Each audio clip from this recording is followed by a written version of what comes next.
Конечно. Соответственно, Manzaro, Shukashin, Bhaivaja, Patidananda, Krishna, সকলকে আন্তর্জাতিক কৃষ্ণ ভাবান্বিত সংঘ ইসমাইল থেকে কৃষ্ণমীতি শুভেচ্ছা অভিনন্দন। তো সাপ্তাহিক অনলাইন ক্লাস পারমার্থিক প্রশ্ন, তো পারমার্থিক প্রশ্ন ক্লাসে আজকে সপ্তম ক্লাস সকলকে হরে কৃষ্ণ। স্পিকারটা শোনা যাচ্ছিল না আর কি, মানে স্পষ্ট শোনা যাচ্ছে না। সেক্ষেত্রে আমার কথাটা ভালো শুনতে পাবেন না, মানে আপনাদের কথা শোনা যাবে প্লাস বউ পাঠবে, বউর কথা ভালো শুনে যাবে, কিন্তু আমারটা ভালো শুনতে পারবেন।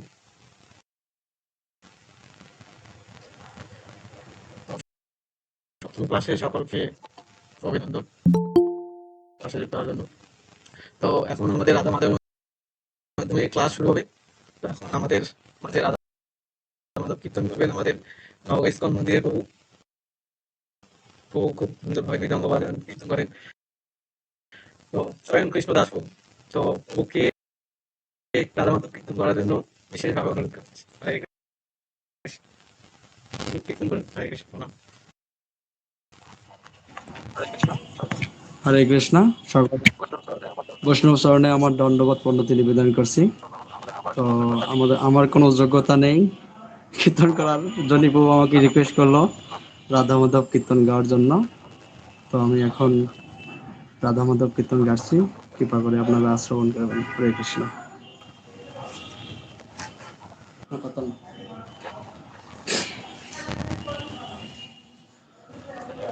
জয় রাধা মাধব কুঞ্জ বিহারী,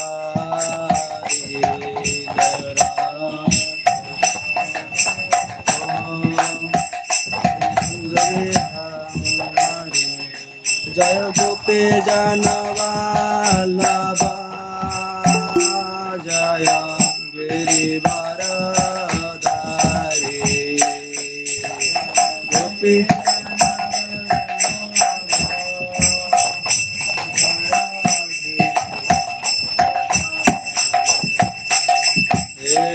জয় সদানন্দন ব্রজন, জয় সদা জয় সদানন্দন ব্রজন রঞ্জন, জয় সদানন্দন জগতের বনতা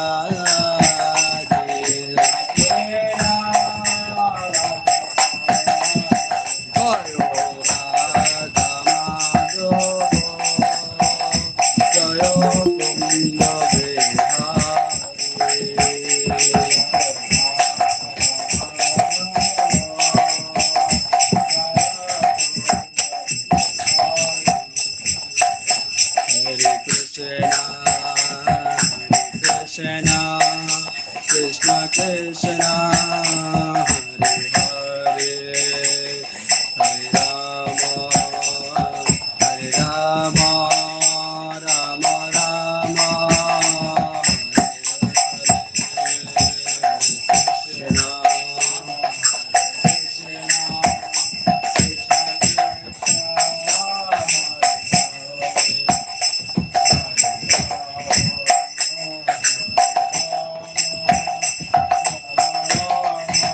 Hare Hare, Hare Krishna, Hare Krishna, Krishna Krishna, Hare Hare, Hare Rama, Hare Rama, Rama Rama, Hare Hare, Hare Krishna, Hare Krishna, Krishna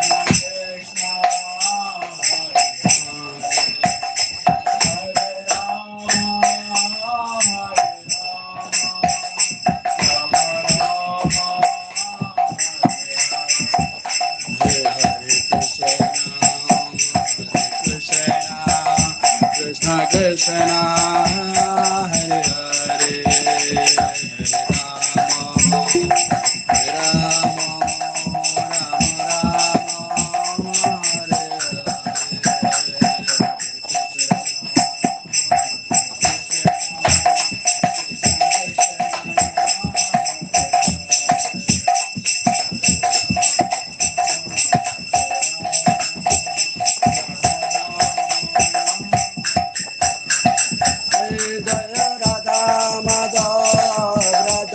Madhav Radha Madhav জয় রাধে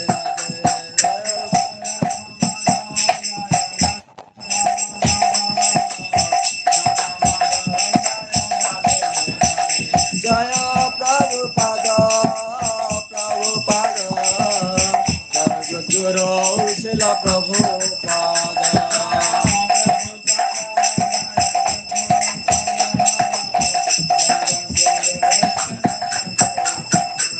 ও জয় জয় গুরুদেব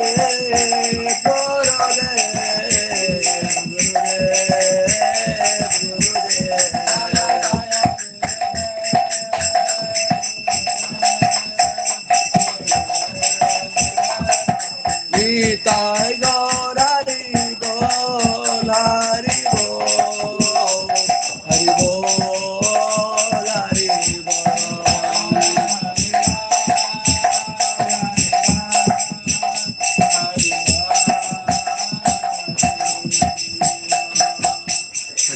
হরে কৃষ্ণ হরে বল। কৃষ্ণ অসংখ্য ধন্যবাদ স্বয়ংকে সামনে তুলে ধরা প্রভুকে অসংখ্য ধন্যবাদ। তো এখন আমাদের মাঝে উপস্থিত হয়েছেন প্রমোহন দাস প্রভু। প্রভু এখন আমাদের মাঝে আজকে সপ্তম শ্রেণীর ক্লাস পরিবেশন করবে। প্রভু একজন মেডিকেল অফিসার, অনেকে সকলে জানেন, অনেকে জানেন না। তো প্রভুর অনেক মহিমা, তো মহিমাগুলো আমার পক্ষে বলা অতটা সম্ভব নয়, যেগুলো কিছু কিছু সেদিন করেছি। প্রভুর মহিমা বলে শেষ করা যাবে না। তো প্রভুকে বিশেষভাবে অনুরোধ জানাচ্ছি আজকের ক্লাসটি নেওয়ার জন্য। হরে কৃষ্ণ, প্রণাম। হরে কৃষ্ণ, অসংখ্য ধন্যবাদ প্রভু। তো আজকের এই জুম ক্লাসে উপস্থিত সকল বৈষ্ণববৃন্দের চরণে আমার দণ্ডবত প্রণাম। কৃপা করে আমার প্রণতি গ্রহণ করুন। বাঞ্ছা কল্প তরুভস্য কৃপা সিন্ধুভ্যেব চ পতিতানাং পাবনেভ্যো বৈষ্ণবেভ্যো নমো নমঃ। জগদ্গুরু শ্রীল প্রভুপাদ কি জয়। তো প্রথমে আমরা ধন্যবাদ জানাই আমাদের চয়ন প্রভুকে খুব সুন্দরভাবে হরিনাম কীর্তন করার জন্য, জয় রাধা মাধব কীর্তন করার জন্য। তো প্রভু খুব সুন্দর কণ্ঠ এবং খুব সুন্দর মৃদঙ্গ বাজান। তো প্রভুকে অসংখ্য ধন্যবাদ। প্রভু এইভাবে কৃপা করবেন। তো আমরা ক্লাসের শুরুর পূর্বে মঙ্গল আচরণ করব। কৃপা করে সকলে মঙ্গল আচরণ করবেন, কেননা এই মঙ্গল আচরণের মাধ্যমে আমাদের প্রকৃতপক্ষে মঙ্গল সাধন হয়। আমরা হরিনামের মাহাত্ম্য বা যে কোনো ভগবানের কথা বলার কোনো যোগ্যতা নেই, কিন্তু গুরু বৈষ্ণব সর্বোপরি ভগবান শ্রীকৃষ্ণ যদি অহেতুকি কৃপা করেন, আশীর্বাদ দান করেন, তাহলে শুধুমাত্র ভগবানের কথা বলা সম্ভব। তো আজকের এই ক্লাসের যে টপিকসটা সিলেক্ট করা হয়েছে সেটা অত্যন্ত গুরুত্বপূর্ণ টপিকস, এবং আমার মতো মানে কনিষ্ঠ ভক্ত, নবীন ভক্ত, মূর্খ ভক্তের পক্ষে এটার হরিনামের মাহাত্ম্য বর্ণনা করা এটা অত্যন্ত দুঃসাধ্য ব্যাপার। তা আমি চেষ্টা করব শাস্ত্রের আলোকে, শ্রীল প্রভুপাদের কৃপায়, গুরু মহারাজের কৃপায় যতটুকু বৈষ্ণব বিন্দুদের মুখে থেকে শ্রবণ করেছি সেটা আপনাদের মাঝে পরিবেশন করার জন্য। তা আমরা একটু সবাই মঙ্গলাচরণ করব।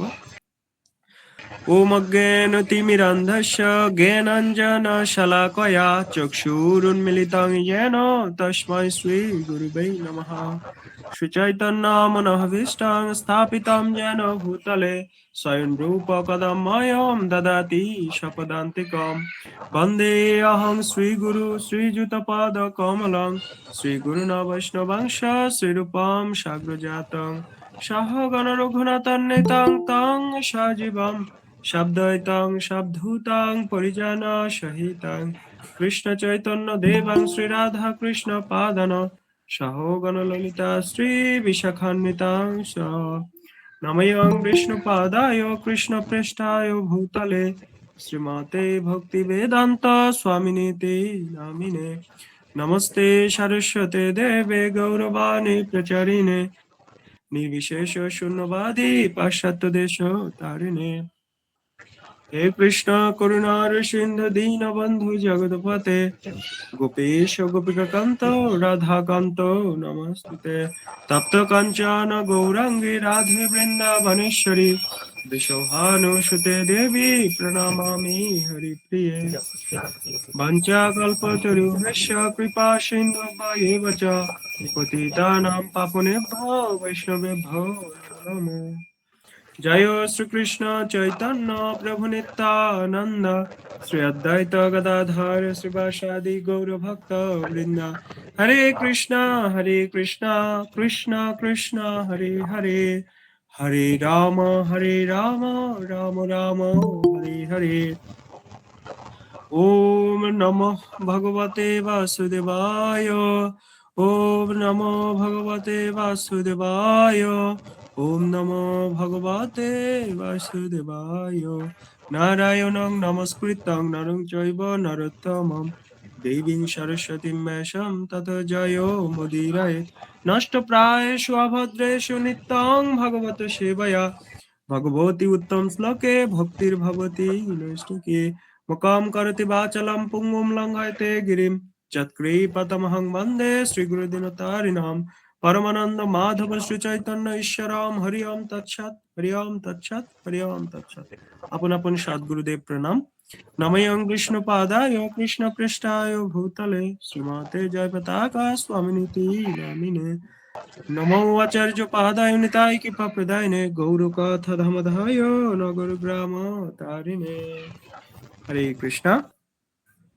তো আজকের হরিনাম মাহাত্ম্য এই ক্লাসে সকলকে আমি সুস্বাগতম জানাচ্ছি।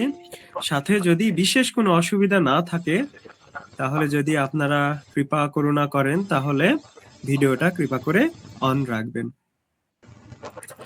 তো হরিনামের মাহাত্ম্য, হরিনাম এবং এই হরিনামের যে মাহাত্ম্য রয়েছে সেটা সম্পর্কে আজকে আমরা আলোচনা করব।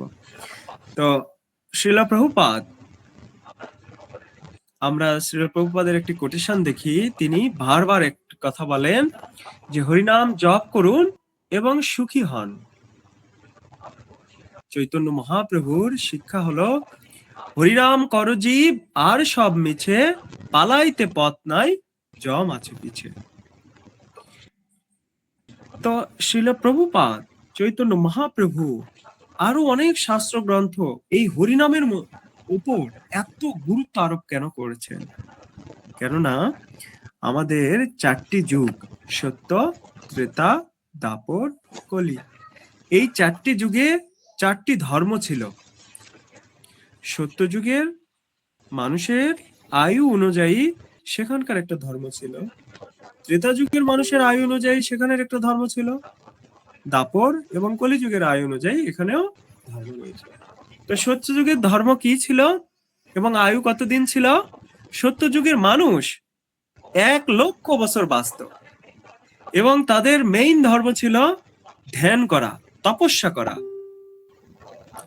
তো আমরা দেখি যে অনেক মনি ঋষি রয়েছে, যেমন সৌবরী মনি, অনেক মনি ঋষি রয়েছে যারা হাজার হাজার বছর ধরে জলের নিচে বসে ধ্যান করত, তপস্যা করত। তো সত্য যুগের মানুষের প্রধান ধর্ম ছিল ধ্যান করা। ত্রেতা যুগের মানুষের আয়ু একটা শূন্য কমে গেল, তাহলে 1,00,000 থেকে একটা শূন্য কমে গেলে 10,000 বছর। সেই যুগের মানুষের আয়ু একটু কমে গেল এবং ধর্মটা কি হলো না, যজ্ঞ করা।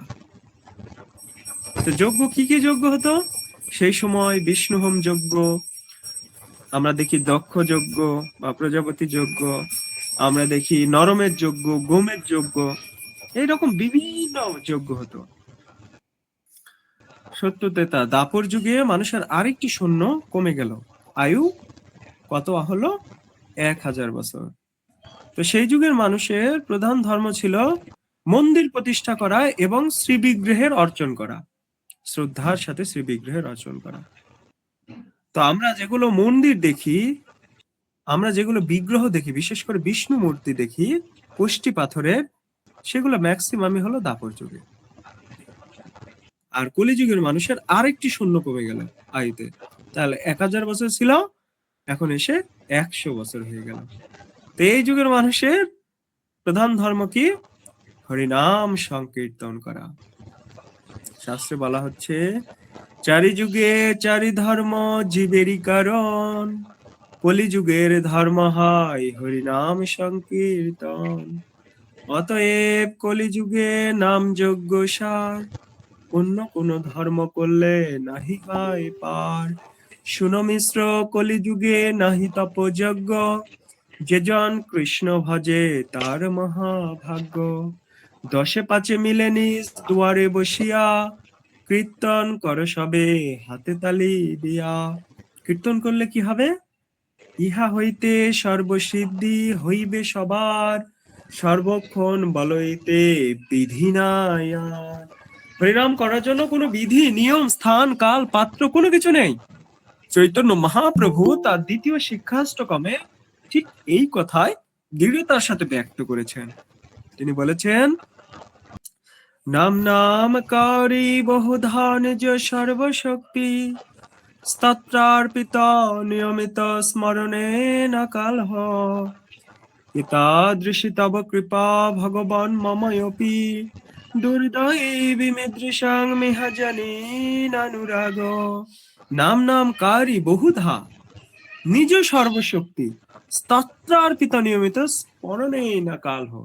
ভগবান এই নামের ভিতর তার সর্বশক্তিকে অর্পণ করেছেন, এবং এটা জপ করার জন্য কোনো নির্দিষ্ট সময়, নির্দিষ্ট কাল, কোনো নির্দিষ্ট স্থিতি, কোনো নির্দিষ্ট পাত্র, কোনো নির্দিষ্ট সমাজ, কোনো আশ্রম, কোনো ধর্ম, কোনো জাতি, কোনো কিছুতে ভেদাভেদ নেই। এই হরিনামের মাধ্যমে যে ভজে সেই বড়, অভক্তহীন ছাড়, কৃষ্ণ ভজনে নাই জাতি কুলাদি বিচার। ভগবান শ্রীকৃষ্ণকে সন্তুষ্ট করার সবচেয়ে সুন্দর মাধ্যম হলো এই কলিযুগে হরিনাম সংকীর্তন করা। তো কেন এইরকম পার্থক্য হচ্ছে প্রত্যেকটা যুগে যুগে? কারণ সেটা আমরা বললাম যে সেখানকার মানুষের আয়ুর পার্থক্য রয়েছে, তাদের গুণের পার্থক্য রয়েছে, তাদের ধর্মের স্থিতির পার্থক্য রয়েছে, তাদের চেতনার পার্থক্য রয়েছে। তো কলিযুগে আমাদের সবকিছুতেই দোষ, কলিযুগে সবকিছুতেই ত্রুটি। মানুষের জন্ম হয়, জন্ম যায় তো শূদ্র, শূদ্র অবস্থায় জন্মগ্রহণ হয়। তারপরে আস্তে আস্তে আস্তে আস্তে সংস্কারের মাধ্যমে আমরা উত্তম হতে পারি, দ্বিজোত্তম হতে পারি। তো কলিযুগের মানুষের এত সব যে কঠিন কঠিন সমস্যাগুলো রয়েছে, এই সমস্যা ভাগবতমে খুব সুন্দর করে বর্ণনা রয়েছে যে কলিযুগের মানুষের বৈশিষ্ট্য কেমন হবে, আচার আচরণ কেমন হবে। তো সেখানে বলা হচ্ছে কলিযুগের মানুষের কেমন আচার আচরণ বৈশিষ্ট্য হবে। প্রায়ণ অল্প আয়ুষা সভ্য কলস্মিন যুগে জনা, মন্দ সুমন্দ মতয়া মন্দ ভাগ্য হি উপদ্রতে। কলিযুগের মানুষের কেমন হবে? প্রায় না অল্প আয়ুষ, আয়ু অত্যন্ত কম, কই 1 লক্ষ বছর, কই 10,000 বছর, কই 1000 বছর, আর কই 100 বছর। তবুও আমরা 100 বছর বাঁচছি না। আমাদের বাংলাদেশের গড় আয়ু 75 বছর। এই 75 বছর সর্বোচ্চ আয়ু ধরে নেওয়া হয়। কিছু মানুষ 100 বছর বাঁচে, 100 বছরের বেশিও বাঁচে, কিন্তু ম্যাক্সিমামই হলো 75 বছর পর্যন্তই জীবনকাল, তারপরেই মৃত্যুবরণ। তো এই প্রায় অল্প আয়ুষ, আয়ু অত্যন্ত কম, সুমন্দ মন্দ, মন্দ ভাগ্য, মন্দ গতি, তার উপর কি হয়, ছোট্ট একটা বিষয় নিয়ে রক্তক্ষয়ী পরিবেশ, ছোট্ট একটা বিষয় নিয়ে মানুষ মানুষকে হত্যা পর্যন্ত করতে পারে। আমরা এর আগে দেখেছি যখন মোবাইলে রিসার্চ করা হতো, 10 টাকা রিসার্চ করলে 11 টাকা নিত, অনেকদিন আগের কথা। তো একজন, কেন আমি 11 টাকা দেবো, আমি 10 টাকা রিসার্চ করছি, আমি 11 টাকা দিব না। 1 টাকার জন্য কথা কাটাকাটি হতে হতে ওই লোকটা বাঁশ দিয়ে একটা মাথায় আঘাত করে, আর এই লোকটি মারা যায়। তাহলে 1 টাকার জন্য আমরা এই পৃথিবীতে এসেছি যুদ্ধ বিগ্রহ করার জন্য, হিংসা নিন্দা করার জন্য? কেন এসেছি? কেননা এই জীবন হলো আমাদের পরীক্ষা দিতে এসেছি এখানে। কত সুন্দরভাবে আমাদের চেতনাকে কৃষ্ণ চেতনায়, কৃষ্ণ ভক্তিতে যুক্ত করতে পারি, আর অন্তিমে ভগবানকে স্মরণ করে ভগবদ্ধাম ফিরে যেতে পারে। তাহলে আমাদের এই পরীক্ষা সফল। কিন্তু এটা না করে যদি শুধুমাত্র জড়জাগতিক চিন্তা করি, তাহলে আমাদের জীবনটা ব্যর্থতায় পর্যবসিত হবে। তো আমাদের এই কলিযুগের কেমন হবে? প্রায় ন অল্প আয়ুষ সভ্য কলা অস্মিন যুগে জানা মন্দ সুমন্দ মতয়া মন্দ ভাগ্য হি উপদ্রুতে। মন্দ গতি, মন্দ ভাগ্য, আমাদের সবকিছুতেই দোষ। আর তার উপরে মরার উপর খাড়া হলো হাজার হাজার অসুখ বিসুখের উপদ্রব। এখন আমাদের দেশে মিজেলস এত মহামারী আকার ধারণ করেছে যে এখানে বাচ্চারা এত সংক্রমিত হচ্ছে যে শত শত বাচ্চা মৃত্যুবরণ করছে। এর আগে আমরা ভয় পেয়েছিলাম করোনাকে করে, যে করোনা আমার মনে হয় শেষ, এরপরে আমি আর হয়তো বাঁচবো না।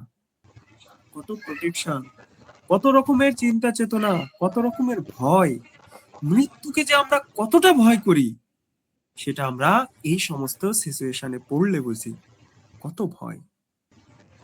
কিন্তু একজন মানুষের জন্মগ্রহণ করার নির্দিষ্ট সময় রয়েছে, মৃত্যুর কোনো নির্দিষ্ট সময় নেই। যে কোনো সময় আমার মৃত্যুবরণ হয়ে যেতে পারে। আমি এখানে কথা বলতে বলতে আমার দেহত্যাগ হয়ে যেতে পারে, আমার মৃত্যু হয়ে যেতে পারে। আমাদের লক্ষ্য কি থাকবে?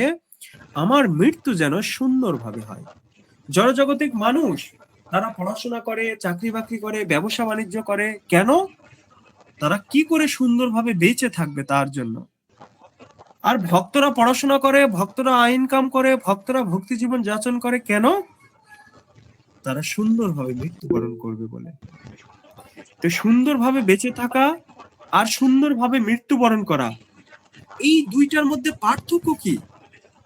সুন্দরভাবে বেঁচে থাকার জন্য যারা চিন্তা ভাবনা করে তারা কৃষ্ণকে তাদের সবকিছু অর্পণ করে না।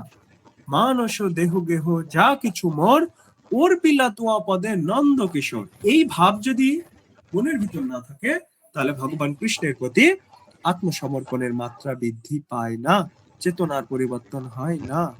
তা আমাদের সেটা পরিবর্তন করতে গেলে কি করতে হবে? আমাদের হৃদয়কে পরিবর্তন করতে হবে, ভগবানের শ্রীকৃষ্ণের চরণে আত্মসমর্পণ করতে হবে।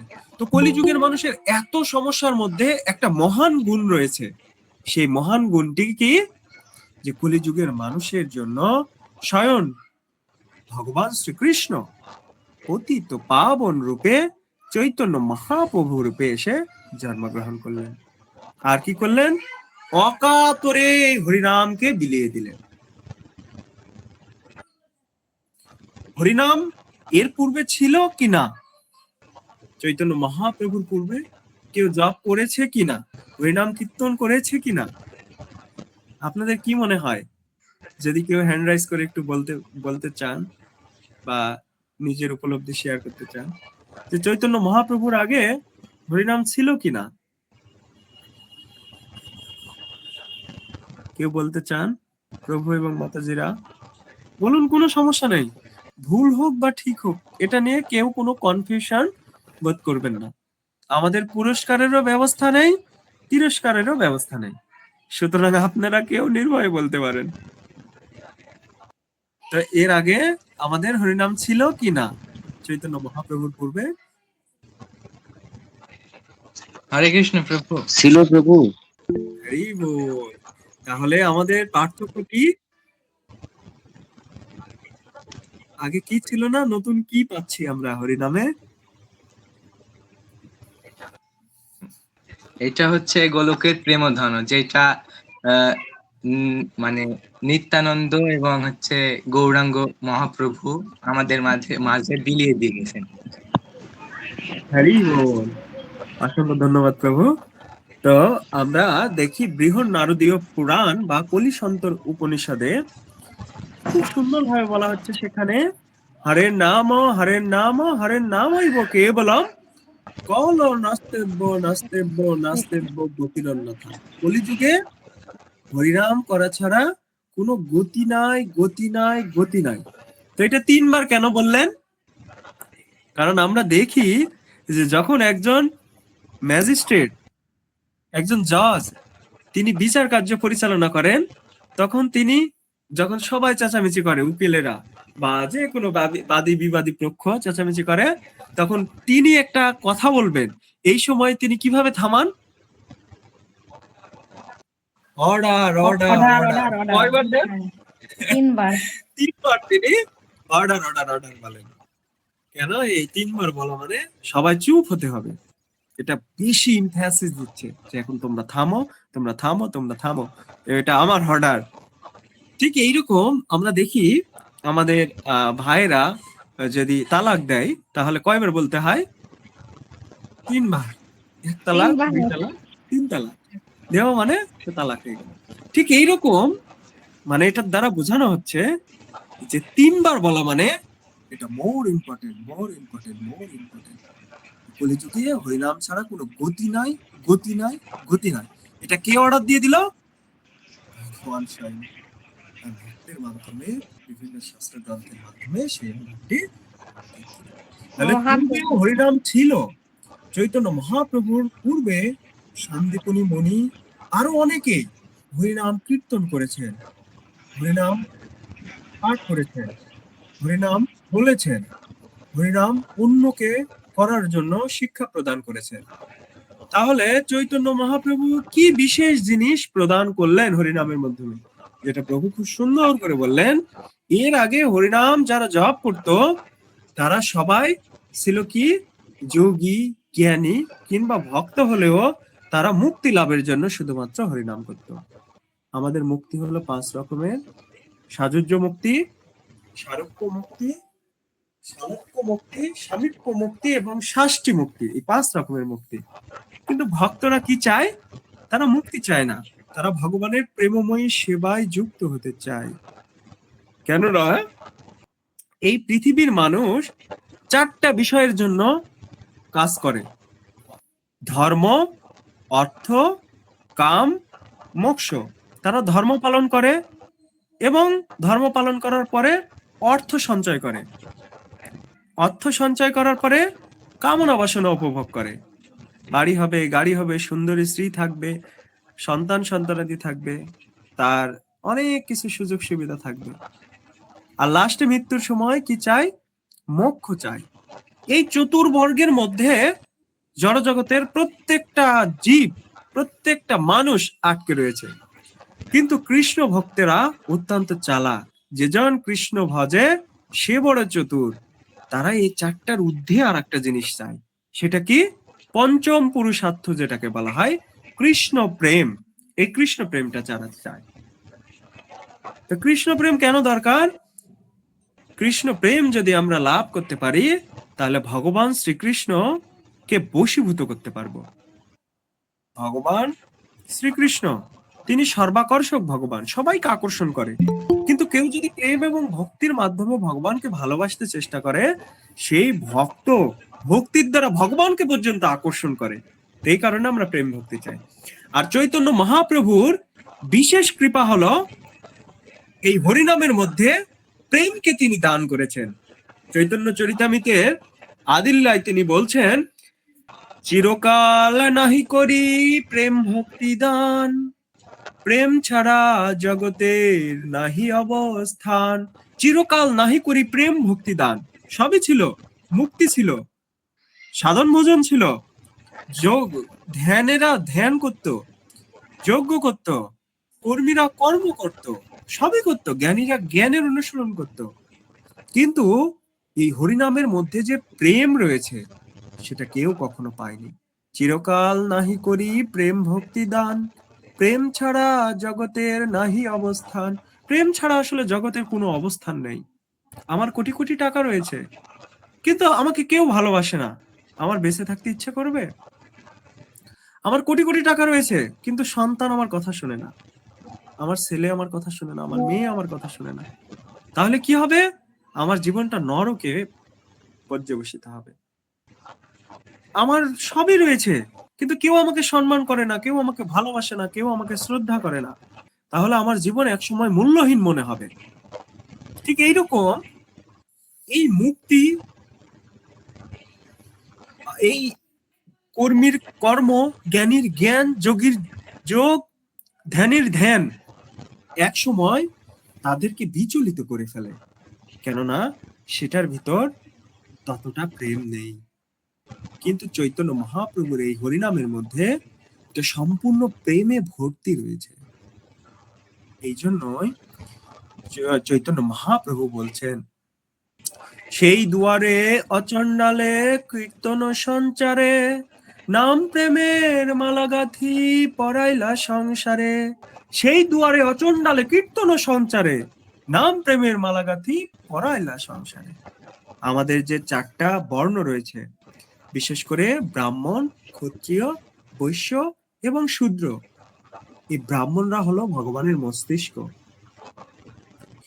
তো চিরকাল সাধারণত বড় বড় যাগযজ্ঞ, ধর্মীয় অনুষ্ঠান এবং যত মাঙ্গলিক কর্ম রয়েছে সেটার প্রথম অধিকারী ছিল ব্রাহ্মণ, কেননা তারা ব্রহ্ম জ্ঞান সম্বন্ধ, তারা এতটাই এই জ্ঞানকে তাদের নিজেদের ভিতর ধারণ করতেন এবং নিজেরা আচরণ করে জগতে শিক্ষা প্রদান করতেন যে তারাই সমাজের পথপ্রদর্শক ছিল।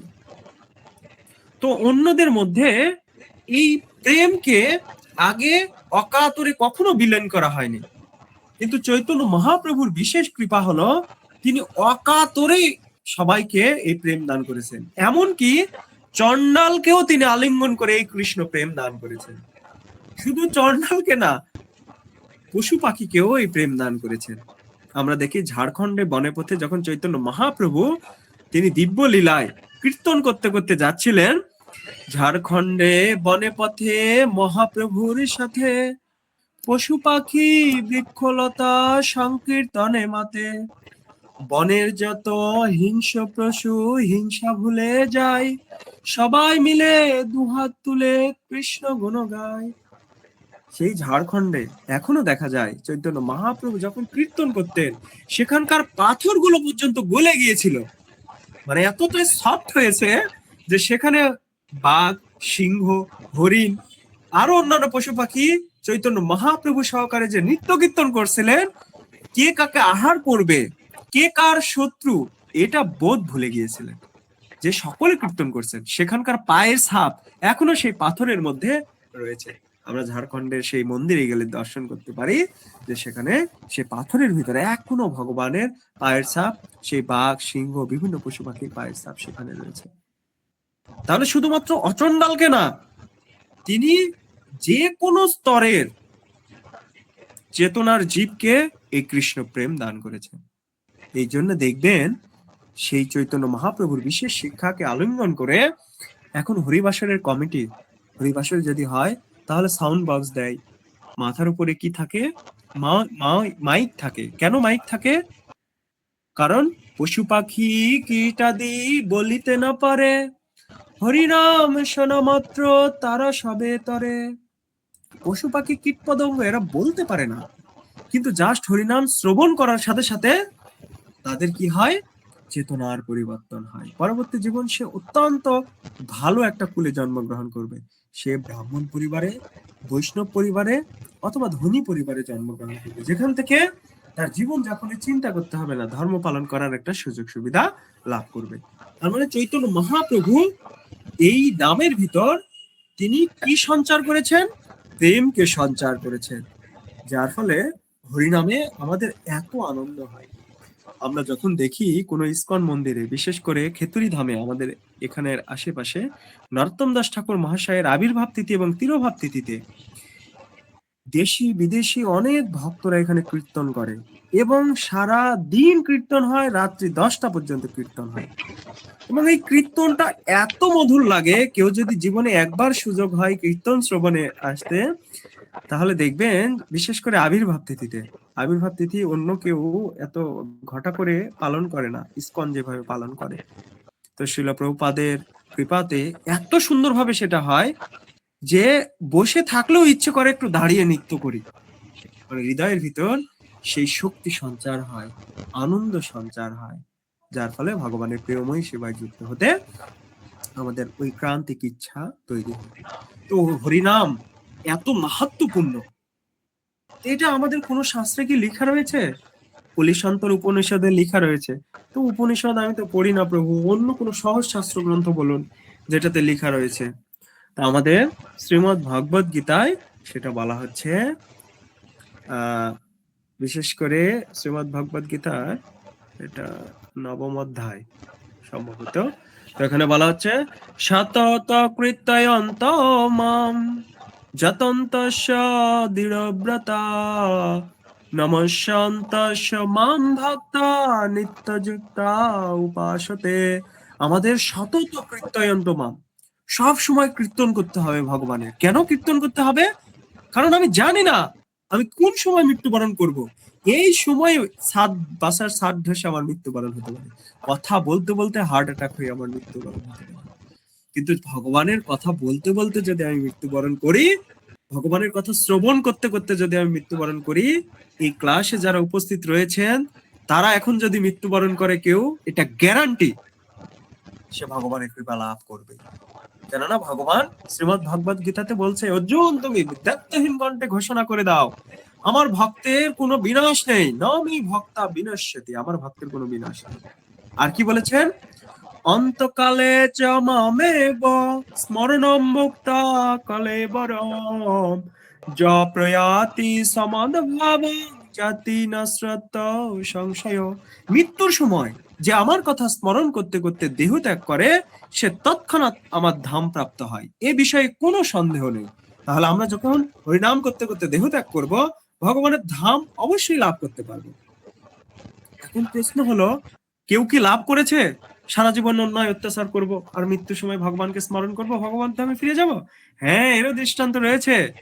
আমরা দেখি অজামিল আগের জীবনে ব্রাহ্মণ ছিল। সে সুন্দরভাবে তার পিতাকে ফুল তুলে নিয়ে এসে, পাহাড় থেকে ফুল তুলে নিয়ে এসে পিতাকে ভগবানের সেবার জন্য সাহায্য করত, এবং ভগবানের একজন দৃঢ় শ্রোতা ভক্ত ছিল।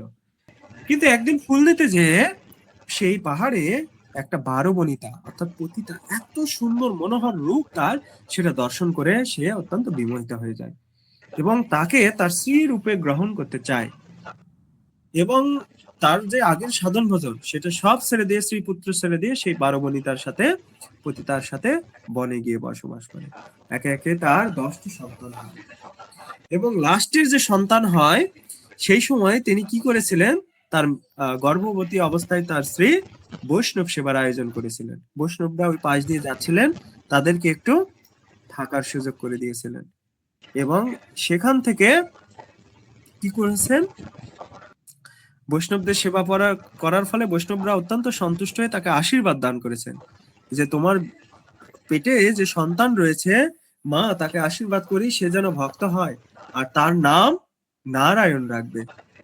তো অজামিলের যখন মৃত্যুর সময় উপস্থিত হয়েছে, তো মৃত্যুর সময় যখন যমদূতেরা আসে আমার সামনে, মানে যমদূতের যে রূপটা সেটাও ভগবানের একটা রূপ, এবং এটা হলো কাল রূপ।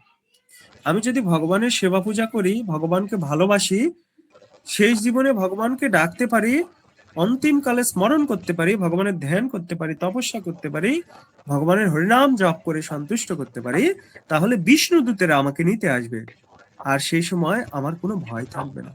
কিন্তু যমদূতেরা, আমি যদি অন্যায় অত্যাচার করি, তাহলে যমদূতেরা যদি আমাকে নিতে আসে, তাহলে তাদের চেহারা এত ভয়ঙ্কর, এত ভয়ঙ্কর, এত ভয়ঙ্কর যে অনেকে পুচ্ছা পায়খানা করে দেয়, অনেকে কাশি দিয়ে, কাশির সাথে রক্ত উঠে চলে আসে মৃত্যুর সময়। আর সেই সময় 40,000 কাকড়া বিছে একসাথে দংশন করলে যে পরিমাণ কষ্ট অনুভব হয় মৃত্যুর সময়, ঠিক সেই অনুভবটা হয়।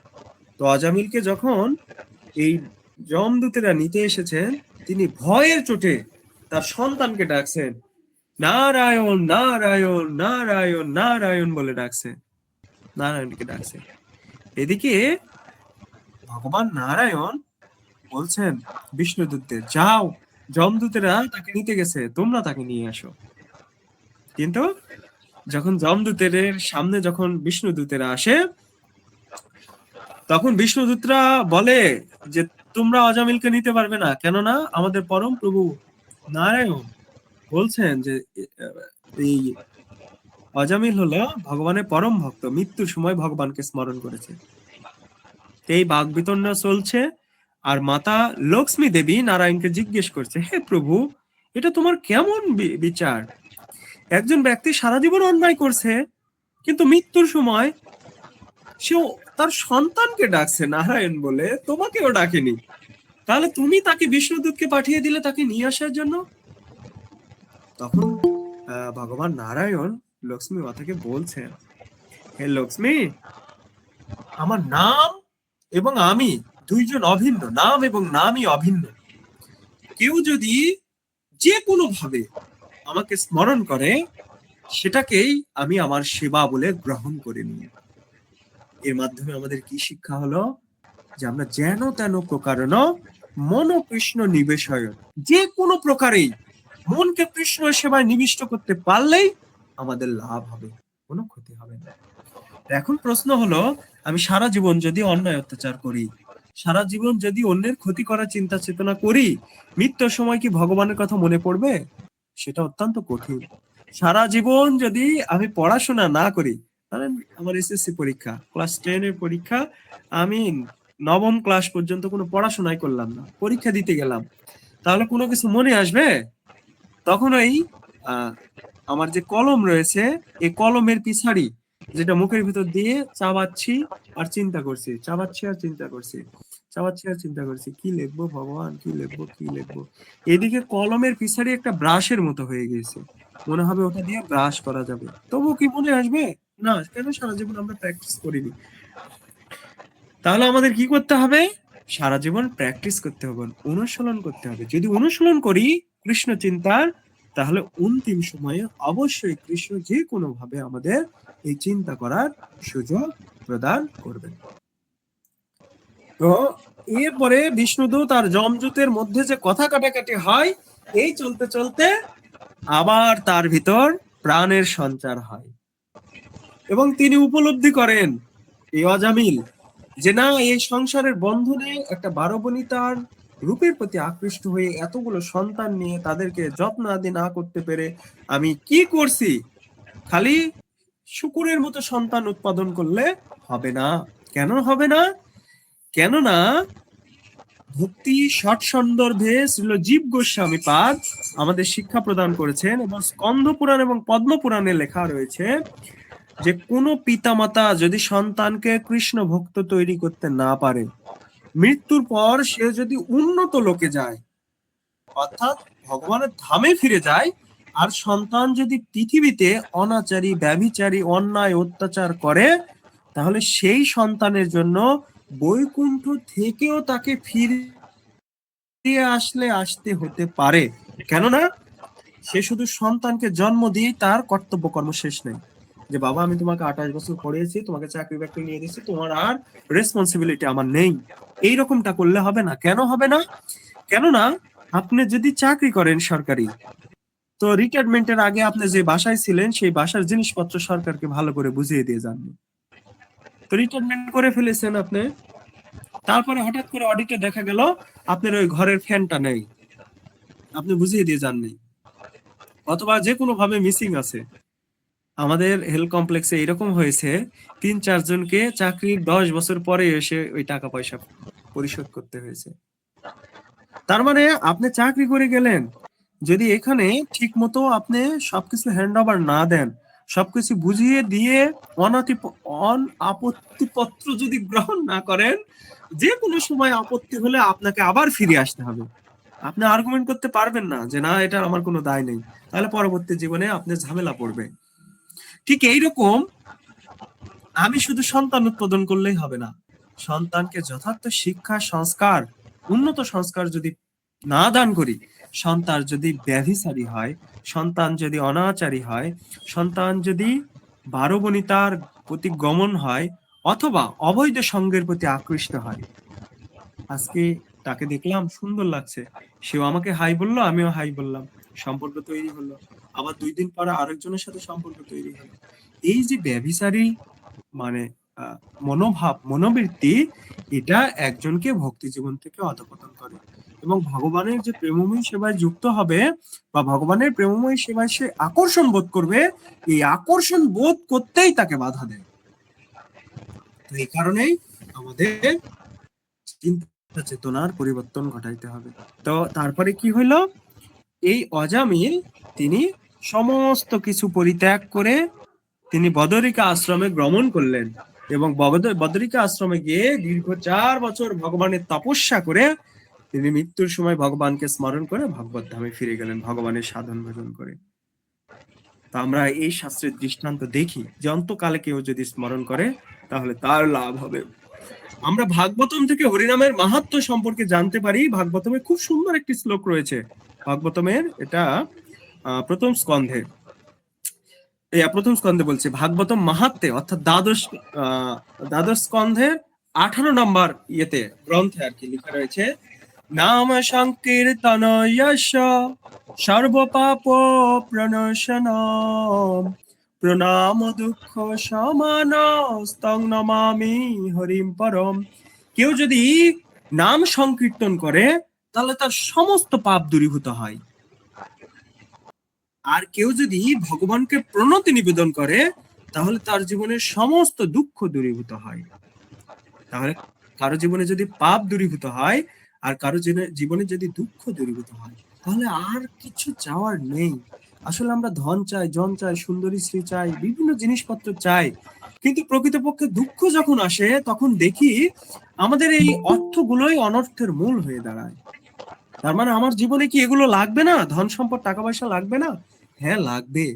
যদি কৃষ্ণকে সেন্ট্রালে রেখে কৃষ্ণ চিন্তা, কৃষ্ণ স্মরণ করে যদি আমার ধন সম্পদকে আমি ব্যবহার করি তাহলে এটার কোনো সমস্যা নেই। কিন্তু যদি কৃষ্ণ ব্যতীত আমি এই ধন সম্পদকে ব্যবহার করি তাহলে সেটাই আমার এক সময় দুঃখের কারণ হয়ে দাঁড়াবে। এই জন্য শাস্ত্রে খুব সুন্দরভাবে হরিনামের মাহাত্ম্য বর্ণনা করা হচ্ছে। তো নাম সংকীর্তন যচ্ছ সর্ব পাপ ও প্রণশনম, এটা সর্ব পাপ দূরীভূত হয় হরিনাম সংকীর্তন করলে। আমরা কি হরিনাম করি? চৈতন্য মহাপ্রভুর যে প্রবর্তিত হরিনাম, সেটা বলার আগে আমরা পঞ্চতত্ত্ব মন্ত্রটা বলে নিই। কি বলি? জয় শ্রীকৃষ্ণ চৈতন্য প্রভু নিত্যানন্দ শ্রী অদ্বৈত গদাধর শ্রীবাসাদি গৌর ভক্ত বৃন্দ। হরে কৃষ্ণ কৃষ্ণ কৃষ্ণ হরে হরে, হরে রাম রাম রাম হরে হরে। কেউ যদি শ্রদ্ধাহীন ভাবে হরিনামকে জপ করে তাহলে তার জীবনের সমস্ত পাপ দূরীভূত হয়। আর কেউ যদি নিষ্কপট ভাবে ঐক্রান্তিকতার সাথে নিষ্ঠাপরায়ণ হয়ে শ্রদ্ধার সাথে, ভক্তির সাথে, প্রেমের সাথে হরিনাম জপ করে তাহলে তার কৃষ্ণ প্রেম লাভ হয়। তো কৃষ্ণ প্রেম লাভ আর পাপ দূরীভূত করার পার্থক্য কি? পাপ দূরীভূত করলে আপনার জীবনে আবার পাপ তৈরি হবে, কোনো না কোনো ভাবে হবে। আমরা গৃহস্থরা কেউ বলতে পারি না আমরা পিউরিফিকেশন, আমি খুব ভালো, আমি কারো অন্যায় অত্যাচার করি না। না, প্রতিনিয়তই আমাদের দ্বারা পাপ হচ্ছে। কেননা রান্না করার জন্য যে উনুনে আগুন জ্বালানো হয় সেখানে অনেক জীব রয়েছে, সেটা হত্যা হয়। আমরা যখন জল ফুটাই সেখানে অনেক জীবাণু রয়েছে, সেটা হত্যা হয়। আমরা যখন গাড়ি টাড়ি নিয়ে রাস্তাঘাটে হেঁটে বেড়াই পায়ের নিচে পড়ে অনেক জীবাণুর হত্যা হয়। আমরা যখন সার কীটনাশক ব্যবহার করি ফুলের গাছে, বিভিন্ন কৃষি দ্রব্যে, তখন অনেক প্রাণীর হত্যা হয়, অনেক জীবের হত্যা হয়। আমরা যখন খাবার গ্রহণ করি, এমনকি নিরামিষ খাবারও গ্রহণ করি, সেটার যে গাছপালা কেটে নিয়ে আসি সেটাও গাছের কষ্ট হয়, সেটা তো পাপ হয়। কিন্তু ভগবান বলেছেন যজ্ঞাশিষ্ট শিনসন্ত মুচ্চন্তে সর্বকিলসে ভুঞ্জতে তে অঘম পাপা যে পচ্চান্ত আত্মকারণাৎ। যে নিজের জন্য রান্না করে এবং নিজেই খায় সে প্রতি গাছে গাছে পাপ ভক্ষণ করে। আর কেউ যদি সাত্ত্বিক বস্তু সমূহ খুব সুন্দরভাবে রান্না করে আমাকে নিবেদন করে তাহলে তার ভিতর যে পাপগুলো রয়েছে সেটা আমি গ্রহণ করে নিই। কিন্তু সত্য কি দিতে হবে? পত্রং পুষ্পং ফলং তোয়ম যমে ভক্তা প্রযচ্ছতি তদহং ভক্তি অপহত স্নামি প্রযতাত্মান। ভক্তি সহকারে, প্রেম সহকারে পত্র, পুষ্প, ফুল, ফল, জল এগুলো দিতে হবে। তার মানে আমরা গাছ থেকে ফুল নিয়ে আসলেন, এটাতে ভগবানের অনুমোদন রয়েছে। আপনি লাউ গাছের ডগা, কচি কচি ডগা কেটে নিলেন, এটাতে ভগবানের অনুমতি রয়েছে।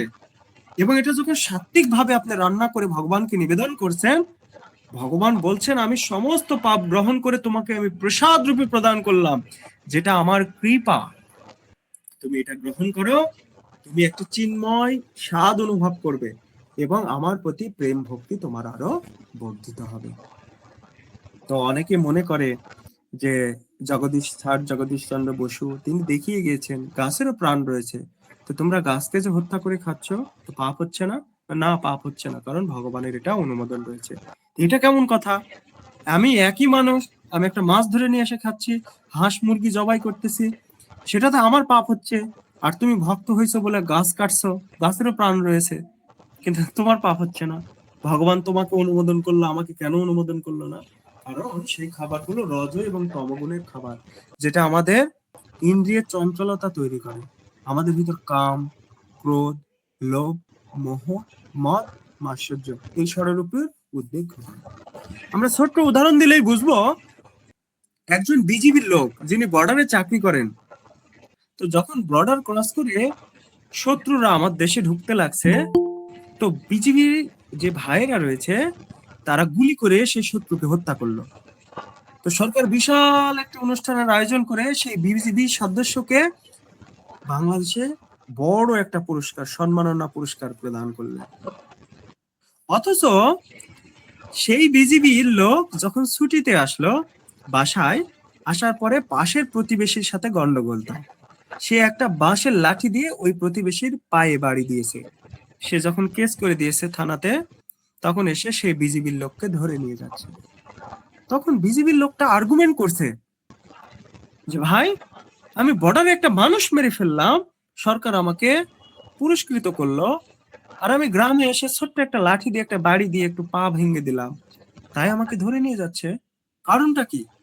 তখন বলছে, বর্ডারে তোমার অনুমোদন ছিল, তোমার হাতে সরকার অস্ত্র উঠিয়ে দিয়েছে, তুমি সেখানে হত্যা যে করছো সেটা সরকারের অনুমতি নিয়ে করছো, সুতরাং সেটা দেশের জন্য মঙ্গলজনক, তোমার জন্য অত্যন্ত বীরত্বের।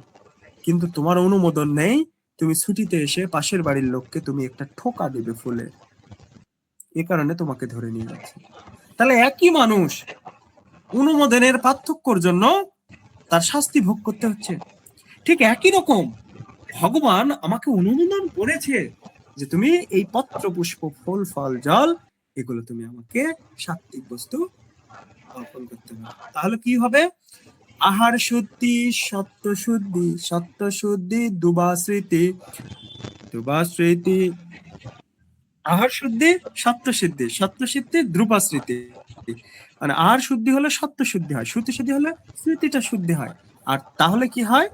আমরা ভগবানের প্রেমময় সেবায় যুক্ত হওয়ার জন্য ওই ক্রান্তিকতায় ইচ্ছা তৈরি হয়। তাহলে আমরা সহজেই বুঝলাম যে ভগবানের অনুমোদন থাকলে কি হয় আর ভগবানের অনুমোদন না থাকলে কি হয়। তো যদি আরো কারো কোনো কনফিউশন থাকে, সহজে আমরা বুঝতে পারি যে ভগবান যেখানে অনুমোদন করেছেন সেই জিনিসগুলো অত্যন্ত পবিত্র। যেমন ভক্তরা অন্য কোনো পাত্রের অন্য কারো স্পর্শ হওয়া জিনিসপত্র ভগবানের সেবায় সহজে ব্যবহার করতে চায় না, কিন্তু দুধ ভগবানের কৃপা, এত কৃপালো, ভগবানের কৃপা পেয়েছে, যে আশীর্বাদ পেয়েছে, এই দুধ যে কোনো সোর্স থেকে আপনি নিয়ে সেটা ভগবানের সেবায় ব্যবহার করতে পারবেন। আবার বমি, বমি অত্যন্ত মানে সুই সুই প্রোডাক্ট, যে না বমি যে স্পর্শ করবে তাকে কি করতে হবে? স্নান করতে হবে, অপবিত্র। কিন্তু আমরা একটা প্রাণীর বমিকে ভগবান সেবা লাগাই, সেটা কেউ বলতে পারবেন?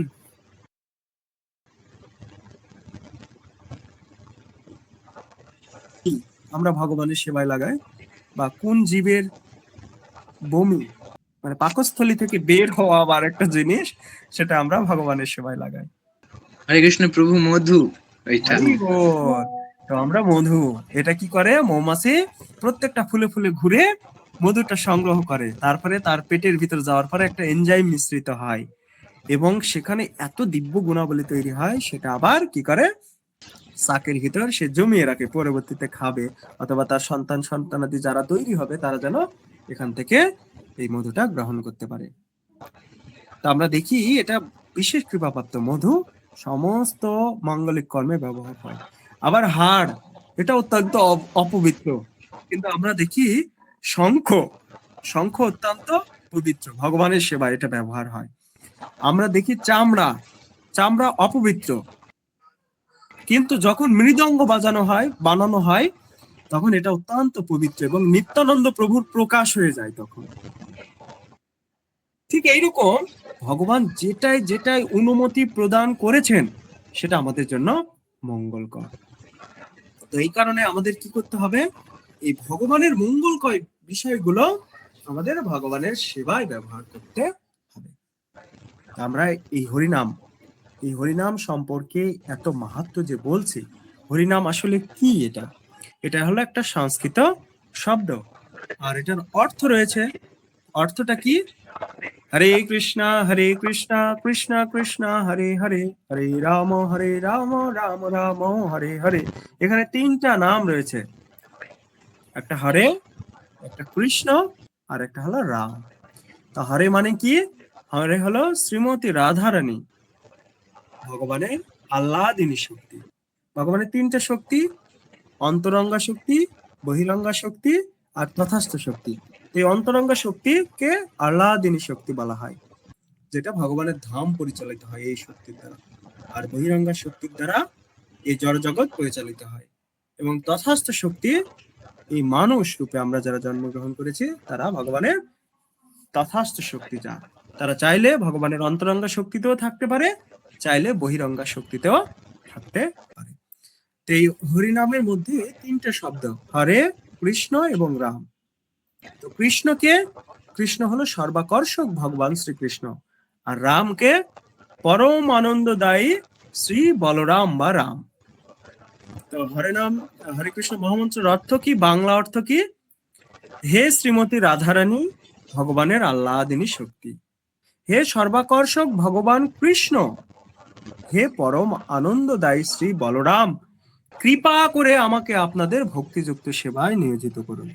তার মানে আমরা যখন হরে কৃষ্ণ কৃষ্ণ কৃষ্ণ হরে হরে, হরে রাম রাম রাম হরে হরে এই শব্দটা উচ্চারণ করছি, প্রত্যেকবার আমরা এটা উচ্চারণ করছি, হে শ্রীমতী রাধারানী, ভগবানের আহ্লাদিনী শক্তি, হে সর্বাকর্ষক ভগবান শ্রীকৃষ্ণ এবং পরম আনন্দদায়ী শ্রী বলরাম, কৃপা করে আমাকে আপনাদের ভক্তিযুক্ত সেবায় নিয়োজিত করুন। এটার বাংলা অর্থ হলো এটা। তার মানে আমরা সেবা অভিলাষ করছি, আমরা সেবা চাচ্ছি। এটা খুব সুন্দরভাবে ভক্তি রসামৃত সিন্ধুতে শ্রীল রূপ গোস্বামীপাদ লিখেছেন যে ভক্তরা সাধারণত, অনেকে মনে করে জড়জগতের লোকজন যে ভক্তরা ভক্তি জীবন পালন করছে, ওদের কোনো কিছু চাওয়া পাওয়া থাকবে না, ওদের কোনো কিছু চাওয়া পাওয়া নেই। না, আমাদের জড়জগতে চাওয়া পাওয়া নেই, এটা সত্য, কিন্তু একটা চাওয়া পাওয়া রয়েছে। সেটা কি? পুণ্যাভিলাষিতাং শূন্যং জ্ঞান কর্মাদি অনাবৃতম আনুকূল্যেন কৃষ্ণ অনুশীলনে ভক্তির উত্তমা। অন্য অভিলাষ শূন্য আমরা, কিন্তু একটা অভিলাষ কি? সেটা হলো কৃষ্ণের অনুশীলনী, কৃষ্ণ সেবার অনুশীলনী। অন্য অভিলাষিতাং শূন্যং জ্ঞান ও কর্মাদি অনাবৃতম, এবং জ্ঞান এবং কর্ম দ্বারা যে আবৃত হয়ে থাকবো এইরকমও না। আনুকূল্যেন কৃষ্ণ, কৃষ্ণের অনুকূল সেবায় যেগুলো রয়েছে সেগুলো আমরা এই সেবা গ্রহণ করতে আগ্রহী। তো এই হরে কৃষ্ণ মহামন্ত্র কি এর আগে কোনো আচার্য বিন্দু বা কেউ কি তার আশ্রিত জনকে করার নির্দেশ প্রদান করেছেন? আমরা দেখি সুখদেব গোস্বামী পরীক্ষিত মহারাজকে হরে কৃষ্ণ মহামন্ত্র কীর্তন করার বর্ণনা এবং গুরুত্ব আরোপ করেছেন। হরে কৃষ্ণ মহামন্ত্র জপ করলে কত মাহাত্ম্যপূর্ণ সেটা তিনি বলেছেন। সুখদেব গোস্বামী ছিলেন একজন মুক্ত পুরুষ। এই সুখদেব গোস্বামী যে শিক্ষা প্রদান করছেন পরীক্ষিত মহারাজকে, আমরা কেন সুখদেব গোস্বামীর কথা শ্রবণ করব? ছোট্ট করে যদি বলি, এই সুখদেব গোস্বামী ছিলেন ব্যাসদেবের পুত্র, আর ব্যাসদেবকে ছিলেন ভগবানের শাক্তাবেশ অবতার, এবং ব্যাসদেব আমাদের সমস্ত গ্রন্থকে লিপিবদ্ধ করেন।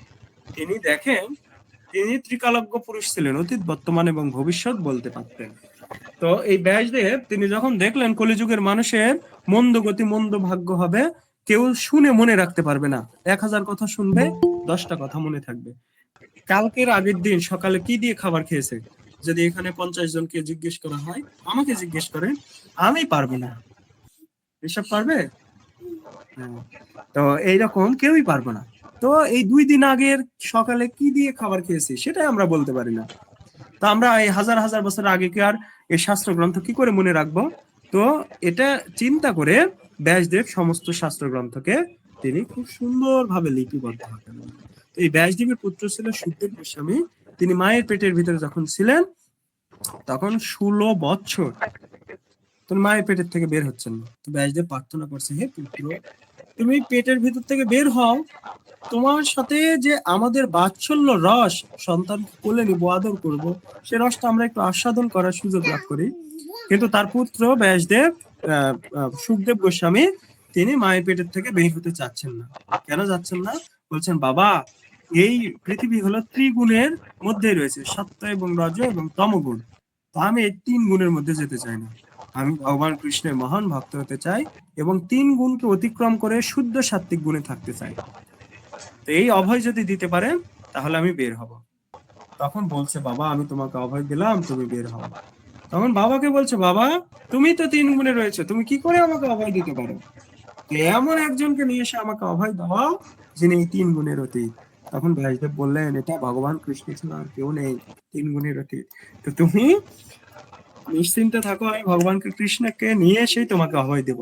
ভগবান কৃষ্ণ এসে যখন এই ব্যাসদেবের পুত্র সুখদেব গোস্বামীকে অভয় প্রদান করলেন যে তুমি বের হওয়ার সাথে সাথে তুমি মুক্ত পুরুষ হয়ে থাকবে, তোমাকে 3 গুণ কোনো স্পর্শ করতে পারবে না, তুমি বের হও। তখন সুখদেব গোস্বামী বের হলেন। বের হওয়ার সাথে সাথে হাতে কুমণ্ডল নিয়ে বনের উদ্দেশ্যে রওনা।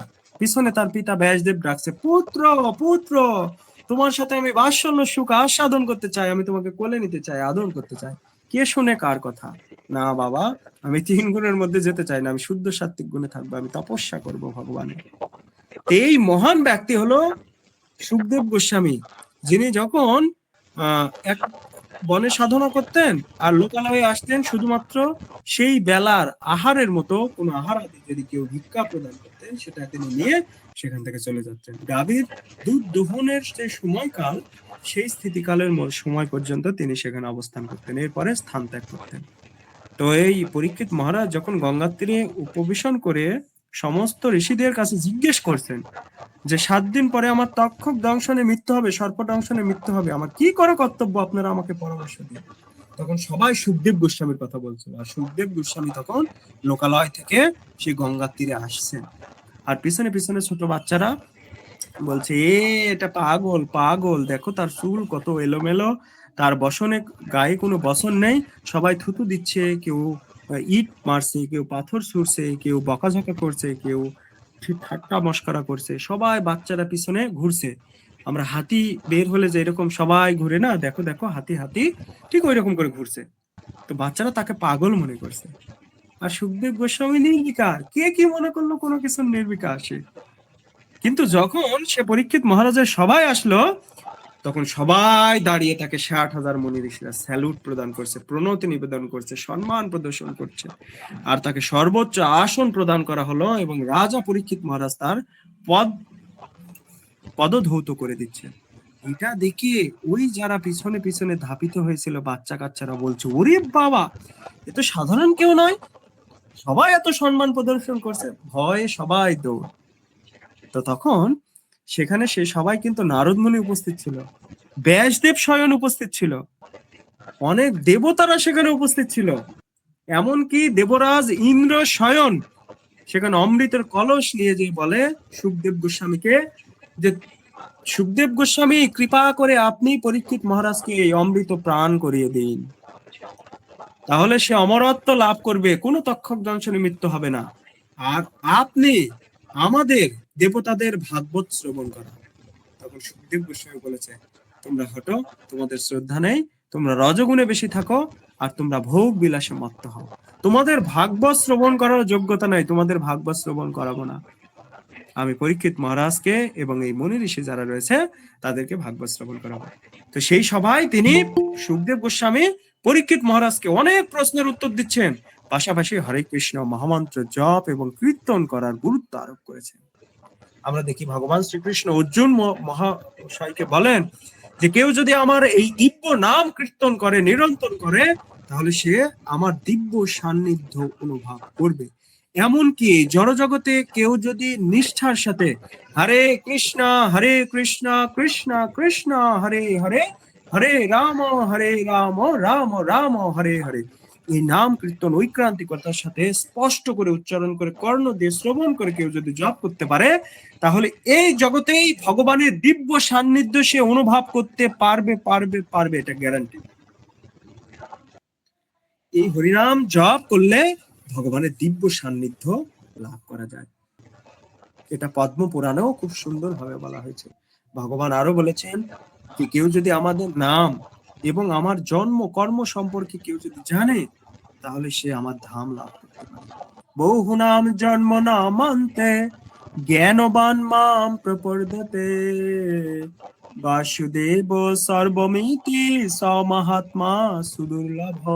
কেউ যদি ভগবানের নাম, জন্ম, গুণ, লীলা, পরিকর এগুলো সম্পর্কে জানার ইচ্ছা পোষণ করে, তাহলে ভগবান বলছেন সে আমার অত্যন্ত প্রিয় হয়, এবং এইরকম ভক্ত জগতে, এইরকম মহাত্মা অত্যন্ত দুর্লভ। তো এই কারণে আমাদের কি করতে হবে?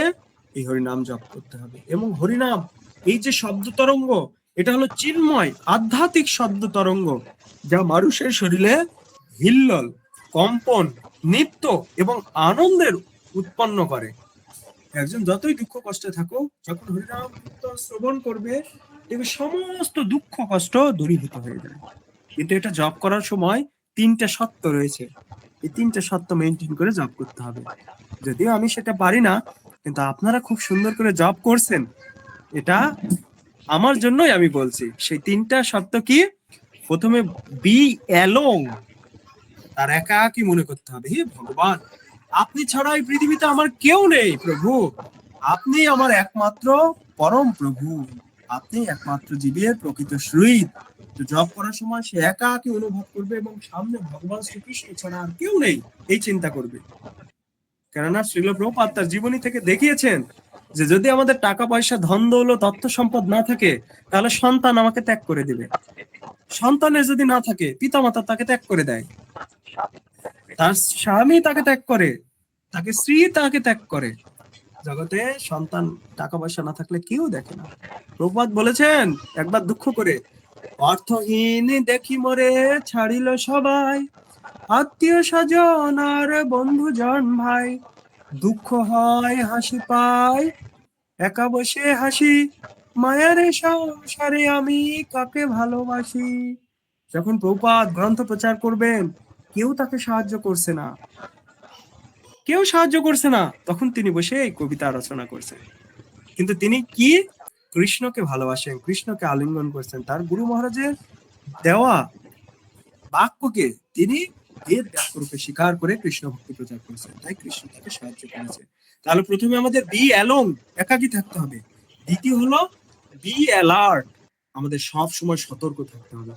হরিনাম জপ করার সময় যেন মন না চলে যায়, আর চলে যদি যায় তাহলে ভগবানের কাছে প্রার্থনা করতে হবে আমি যেন সেটা আবার ফিরিয়ে নিয়ে এসে জপ করতে পারি।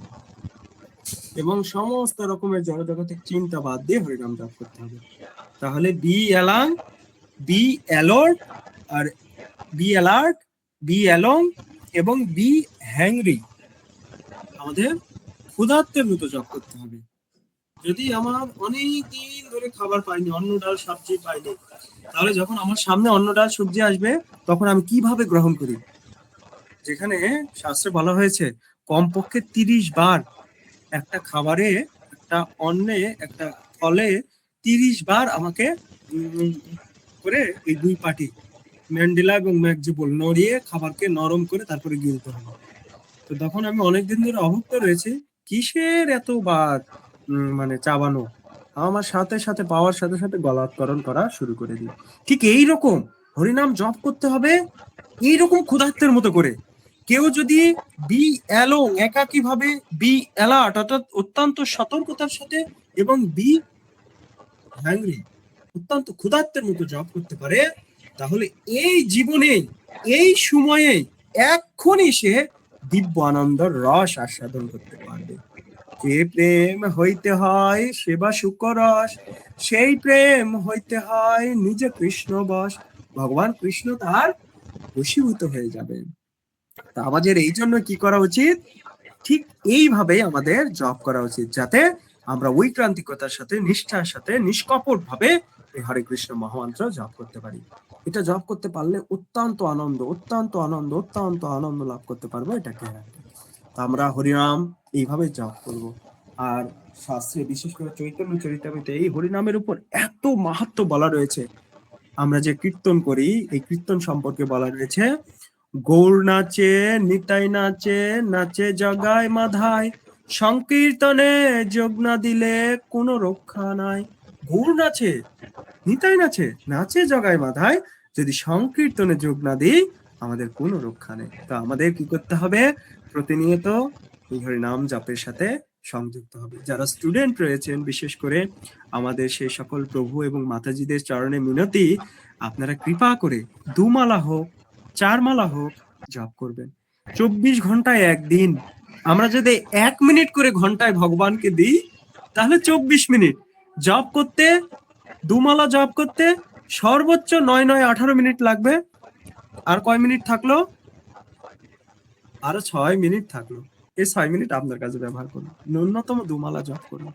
আমরা অনেকেই মনে করি আমার সন্তান আধা ঘন্টা জব করবে তারপরে পড়তে বসবে, তো এই আধা ঘন্টায় তো একটা লেটার, একটা প্যারাগ্রাফ, একটা এসে, কোনো কিছু একটা মুখস্থ হয়ে যাবে। তাহলে এত কষ্ট করে জব করার কেন দরকার? যদি আমরা জব করি নিষ্ঠার সাথে, তাহলে আমাদের শরীরে হ্যাপি কেমিক্যাল নিঃসরণ হয়। আমাদের এই সেরোটোনিন, ডোপামিন, অক্সিটোসিন, এন্ডরফিন, এই হরমোন নিঃসরণ হয়, যার ফলে একজন ভক্ত সে আধা ঘন্টা হোক বা 10 মিনিট হোক বা 2 মালা জপ করে যদি পড়তে বসে, তাহলে 2 ঘন্টার যে পড়া তার ভিতর মনে থাকবে। আর একজন জপ না করে তার চিত্ত চঞ্চল রয়েছে, মন ছোটাছুটি করছে, তার ইন্দ্রিয়গুলো কনসেন্ট্রেটেড না, পড়ার প্রতি কনসেন্ট্রেটেড না, সে 4 ঘন্টা পড়েও তার সমান মনে রাখতে পারবে না। এটা বৈজ্ঞানিকভাবে প্রমাণ সিদ্ধ ব্যাপার। সুতরাং স্টুডেন্ট যারা আমাদের ভাই এবং বোনেরা রয়েছেন, মাতাজি এবং প্রভুরা রয়েছেন, তারা যদি 2 মালা জপ করে পড়াশোনা শুরু করেন, সেটা আরো ভগবানের কৃপা লাভ বেশি হবে। আরো লাভ বেশি হবে কখন? কেননা ভগবানকে যখন আমরা ডাকবো, ভগবান অত্যন্ত সন্তুষ্ট হবেন, আর তিনি আমাদের যা কিছু প্রয়োজন সেটা দান করবেন, আর যেটা আমাদের রয়েছে সেটা তারা সংরক্ষণ করবেন। কারণ দেয় দেয় কৃষ্ণ, ন্যায় কৃষ্ণ, পালে কৃষ্ণ সবে, রাখে কৃষ্ণ, মারে কৃষ্ণ, ইচ্ছা হয় যাবে।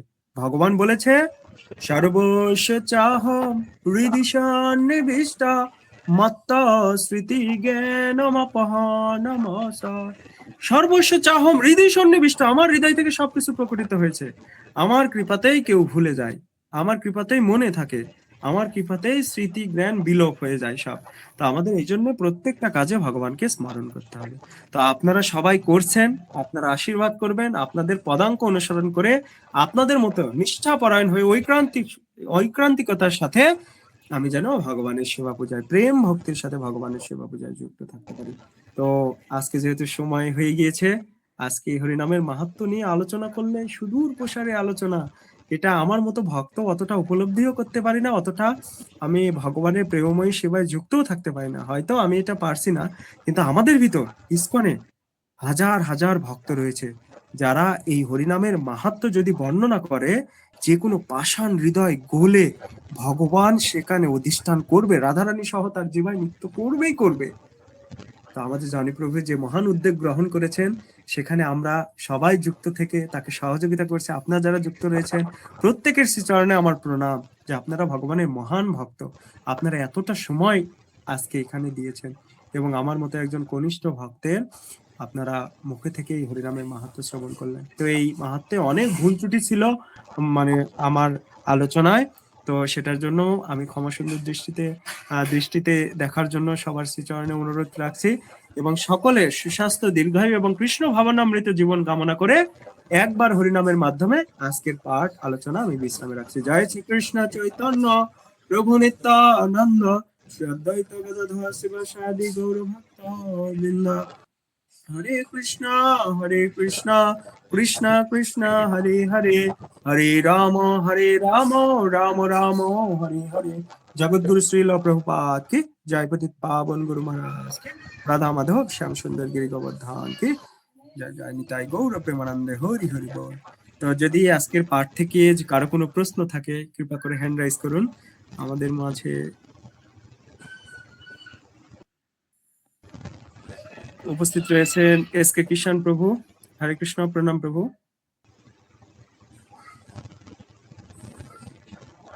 এস.কে কিষান প্রভু, আনমিউট করুন প্রভু। জনি প্রভু, একটু আনমিউট করে দিন প্রভু। হরে কৃষ্ণ প্রভু, দণ্ডবত প্রণাম। ধন্যবাদ, প্রণাম প্রভু। শোনা যাচ্ছে? হ্যাঁ হ্যাঁ, শ্রবণ করা যাচ্ছে প্রভু। সকল ভক্তবৃন্দের চরণে আমার দণ্ডবত প্রণাম জ্ঞাপন করছি। আমি তো লাস্টে এসেছি, তো তারপরও মানে যতটুকু শুনলাম, আমি এখানে একটু অ্যাড করার জন্য হ্যান্ড রেজ করছিলাম। এটা কোনো প্রশ্নের জন্য না। ও ঠিক আছে প্রভু, আপনি অ্যাড করতে পারেন প্রভু। সেটা হচ্ছে আমার খুব ভালো করে মনে আছে। কৃষ্ণের কৃপায় আমি ছোট একটি চাকরি করি। 3 বছর আগে চাকরির পরীক্ষা হয়েছিল। আমার খুব ভালো করে মনে আছে, এই পরীক্ষাটি দেওয়ার আগে আমি সম্ভবত 1 মালা কিংবা 2 মালা জব করে পরীক্ষা দিতে গিয়েছিলাম।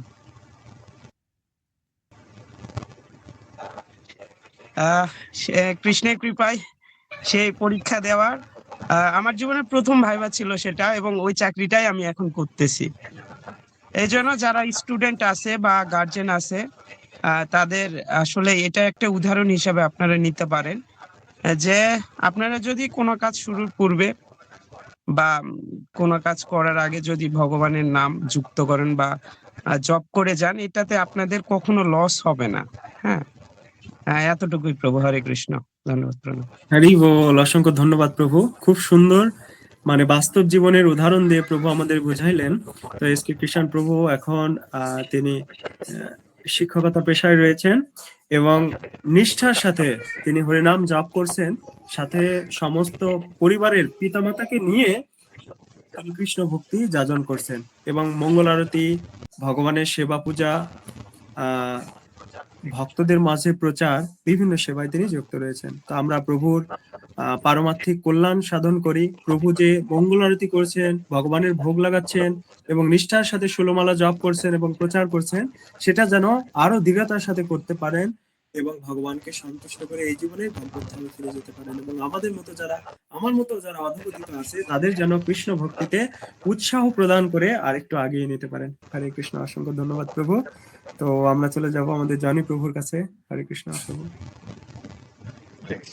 অসংখ্য ধন্যবাদ সুমনকে এবং সুন্দরভাবে আমাদের মাঝে হরিনামের মাহাত্ম্য পরিবেশন করার জন্য।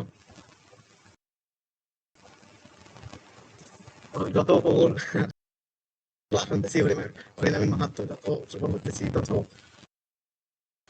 গভীরে ঢুকতেছি এবং মনে আরো ক্লাসটা শুনি এমন মনে হচ্ছে, যদিও সময় অল্প, কিন্তু আরো শ্রবণ করতে ইচ্ছা করছিল, সত্য কথা বলতে।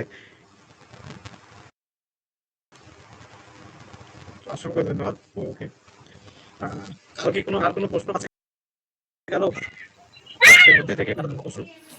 হ্যাঁ প্রভু, কারো কোনো প্রশ্ন রয়েছে? আমাদের মাঝে কয়েকজন প্রভু রয়েছেন, সবার দরজা জানালা বন্ধ, আমরা কি করে বুঝবো যে সবাই রয়েছে? বোঝার উপায় নেই, তবে যারা খোলা রয়েছে তাদের ভিতর থেকে 2-1 জন একটু হ্যান্ড রাইজ করুন বা সরাসরি উপলব্ধি শেয়ার করুন। জয়ন্ত প্রভু, প্রভু ঠিক আছে প্রভু, হচ্ছে যে আমরা হরিনাম জপ করতেছি বা এখন করি নাই, কিন্তু প্রশ্ন হচ্ছে যে আমরা তো হরিনাম জপ করবো বা করিনি, কিন্তু এই হরিনাম জপ বাদে অন্য কোনো বাইপাস পথ আছে কিনা? যেমন নওগাঁতে প্রবেশ করার ক্ষেত্রে বাইপাস পথ আছে, কিন্তু হরিনাম বাদে কোনো পাওয়ার পথ আছে কিনা? হরি বল, খুব সুন্দর প্রশ্ন। যে আমরা অনেকেই হরিনাম জপ এখনো শুরু করিনি, কিন্তু আমরা জানতে চাচ্ছি যে আমাদের অন্য কোনো রাস্তা আছে কিনা ভগবানকে সন্তুষ্ট করার জন্য হরিনাম করা। তো কলিকান্তর উপনিষদ থেকে আমরা দৃষ্টান্ত দিয়েছি, ভগবান এখানে 3 বার অর্ডার অর্ডার অর্ডার বলেছেন, মানে কল নাস্তেব্য নাস্তেব্য নাস্তেব্য গতিরন্যতা, অন্য কোনো উপায় নেই, উপায় নেই, উপায় নেই হরিনাম ছাড়া। এছাড়া আমরা দেখি যে চৈতন্য মহাপ্রভু বিভিন্ন ভাবে আমাদের এই লীলায় শিক্ষা দিচ্ছেন যে কলিজীবের জীবের জন্য হরিনাম ছাড়া কোনো গতি নাই। চারি যুগে চারি ধর্ম জীবেরই কারণ, কলিযুগের ধর্ম হয় হরিনাম সংকীর্তন। অতএব কলিযুগে নাম যজ্ঞ সার, অন্য কোন ধর্ম করলে অন্য কোন বাইপাস রাস্তায় নাহি হয় পার। সুতরাং অন্য কোনো উপায় নেই প্রভু, কলিযুগের জীবের জন্য আমাদের প্রত্যেকেরই এই হরে কৃষ্ণ মহামন্ত্র জপ, এটাই হলো একমাত্র কলিযুগের উদ্ধারের পথ। হরে কৃষ্ণ। জয়ন্ত প্রভু, কোন প্রশ্ন বা উপলব্ধি রয়েছে প্রভু? না প্রভু, অনেক সুন্দর ক্লাস দিয়েছেন, যেটার মাধ্যমে আমরা মানে হরিনামের অনেক মাহাত্ম্য জানতে পারছি আজকে, যা জানতাম না এতদিন। হরে কৃষ্ণ প্রভু। ঠিক আছে প্রভু, অসংখ্য ধন্যবাদ। আর কেউ রয়েছেন? রমেশ প্রভু, হরে কৃষ্ণ, প্রণাম প্রভু।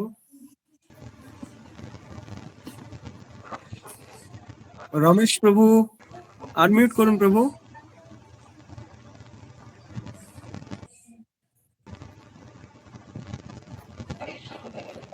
হরে কৃষ্ণ প্রভু, দণ্ডবোধ প্রভু। হ্যাঁ, প্রণাম প্রভু। ভালো আছেন প্রভু? হ্যাঁ প্রভু, আপনি ভালো আছেন? হ্যাঁ প্রভু, কোনো প্রশ্ন বা কোনো উপলব্ধি? উপলব্ধি বলতে কি প্রভু, আপনার কথা শুনে তো খুবই ভালো লাগতেছে।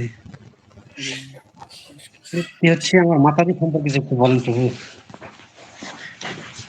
প্রভু, আমার মাতাজিকে কিভাবে ভক্ত জীবনে আনা যাবে প্রভু, সেই সম্বন্ধে কিছু বললে একটু উপকৃত হতাম প্রভু। আপনি হরিনাম জপ করবেন, মাতাজির জন্য প্রার্থনা করবেন। আর মাতাজি সবচেয়ে কি বেশি পছন্দ করে? ক্ষীরের নাড়ু যদি বেশি পছন্দ করে, তাহলে সেটা বানানোর চেষ্টা করবেন বাসায়, নিজে তৈরি করবেন, ভগবানকে ভোগ লাগাবেন তুলসী পত্র দিয়ে দিয়ে মাতাজিকে বেশি বেশি করে সে ক্ষীরের নাড়ু পাওয়াবেন। এছাড়া অন্য যেটা পছন্দ করে, মাতাজিকে চেষ্টা করবেন বেশি বেশি দিয়ে সন্তুষ্ট রাখা। পাশাপাশি হরিনাম জপ দুইজনে মিলেই করবেন প্রভু। আজকে ওই জন্য মাতাজিকে শোনানোর জন্য আমি বাসায় চলে আসলাম প্রভু, কিন্তু মাতাজি শুনতে শুনতে ঘুমিয়ে পড়ে যাচ্ছে। আচ্ছা, সমস্যা নেই, আস্তে আস্তে একটু একটু করেই হয়ে যাবে। আপনি টেনশন করবেন না প্রভু, এই ক্লাসে নিয়মিত যুক্ত থাকুন, তাহলে এক সময় না এক সময় এই উপলব্ধি আমাদের তৈরি হবে। তো অসংখ্য ধন্যবাদ প্রভু আপনাকে, যে আপনি কষ্ট করে যুক্ত রয়েছেন। আমাদের সঙ্গে রয়েছেন উত্তম বর্মন প্রভু। হরে কৃষ্ণ প্রভু। হ্যাঁ, হরে কৃষ্ণ, প্রণাম প্রভু। হ্যাঁ, আমার প্রশ্ন, মানে আসলে আমি প্রশ্ন ঠিক ওইভাবে বলতেছি না, এটা আমার জানার জন্য। মানে যেমন গতকাল কামদা একাদশী ছিল, তো আমি তো ভক্তি জীবনে নতুন, সবকিছুই নতুন নতুন শুরু করেছি। তো আমার মানে একটা জিনিস জানার ইচ্ছা হচ্ছে যে আমি তো নতুন মানে জপও করতেছি, তো এখন কালকে একাদশীর দিন, কালকে একটু বেশি করছি, আর আজকে বা কালকের মতো না, কালকে একটু বেশি সময় পাইছিলাম, আজকে একটু কম সময় পাইছি, বা সামনের দিন কতটুকু সময় পাবো জানি না। তো এরকম কোনো নির্দিষ্ট নিয়ম আছে যে মানে এটা যেটা করব সেটা করতেই থাকা লাগবে, মানে এরকম কোনো মানে বাধ্য কোনো ব্যাপার আছে নাকি, সেটা জানার জন্য। হরি বল, খুব সুন্দর প্রশ্ন করেছেন প্রভু। তো আমরা যারা আন্তর্জাতিক কৃষ্ণ ভাবনামৃত সংঘের সাথে যুক্ত রয়েছি, আমাদের শ্রীল প্রভুপাদের নির্দেশনা হলো সেই 3 লক্ষ মালার থেকে 1 লক্ষ, 1 লক্ষ থেকে 64, 64 মালার থেকে 32 মালা, তারপরে 25 মালা, তারপরে এসে 16 মালায় ঠিকছে। শ্রীল প্রভুপাদ এটা ম্যান্ডেটরি করে দিয়েছেন, 16 মালার নিচে কোনো ভক্তরা জপ করবে না, ন্যূনতম 16 মালা জপ করবে। কিন্তু যারা শ্রদ্ধাবান ভক্ত, ভক্তি জীবনে আসছে নতুন, তারা আস্তে আস্তে একটা সংকল্প নেবে। যেমন আমি সংকল্প নিয়েছি 6 মালা জপ করব, আপনি সংকল্প নিয়েছেন 6 মালা জপ করার জন্য, কিন্তু কোনো কারণে একাদশীর দিনে আপনার সময় বেশি রয়েছে, ভগবানকে সন্তুষ্ট করার জন্য আপনার 25 মালা জপ করলেন। যেমন আমাদের নিয়ম হলো একাদশীর দিনে 25 মালা জপ করা। তো আপনি কোনো কারণে 25 মালা জপ করেছেন, তো পরের দিন যে আবার সেই 6 মালাই জপ করবেন। ওটা সংকল্প যেটা করেছেন ওটা ন্যূনতম করবেন। এখন কোনো কারণে আপনার একদিন 4 মালা জপ হয়েছে, আর কোনোভাবেই ম্যানেজ করতে পারেননি 2 মালা জপ করার জন্য, সেটা পরের দিন শোধ করে দিতে পারবেন প্রভু। যে আমি 6 মালা জপ করলাম, 2 মালা এক্সট্রা জপ করে গতদিন যেটা জপ করে বাকি ছিল সেটা আমি পূরণ করলাম। কিন্তু আমি আজকে 32 মালা জপ করে সামনে 2 দিনের জপ করে রাখতে পারবো না। পরের দিনে শোধ দেওয়া যাবে, কিন্তু আগে অগ্রিম করে রাখা যাবে না। তা আপনি যেভাবে করছেন প্রভু, এটা খুবই ভালো যে একাদশীর দিনে বেশি করছেন, অথবা যখন সময় পাচ্ছেন তখন বেশি করছেন। ভগবান এতটা সন্তুষ্ট হবেন যে এই ভক্ত আমার কত ভালো ভক্ত, যে সে সংকল্প করছিল 16 মালা জপ করার বা 6 মালা জপ করার, কিন্তু একাদশীর দিনে সে আরো বেশি জপ করেছে। এটাতে ভগবান অত্যন্ত সন্তুষ্ট হবে প্রভু। তা আপনি যেভাবে করছেন এভাবে চালিয়ে যান প্রভু। তবে ন্যূনতম যেটা সংকল্প করবেন, সেটা 2 মালা হোক, 4 মালা হোক, 6 মালা হোক, 8 মালা হোক, 16 মালা হোক, যেটা হোক আপনি ন্যূনতমটা প্রত্যেকদিন এটা কভার করবেন। হরে কৃষ্ণ। প্রণাম প্রভু। প্রভু আমার একটা অসংখ্য ধন্যবাদ প্রভু। হরি বল। প্রভু আমার আমাদের একটা সঙ্গে রয়েছেন বিমান প্রভু।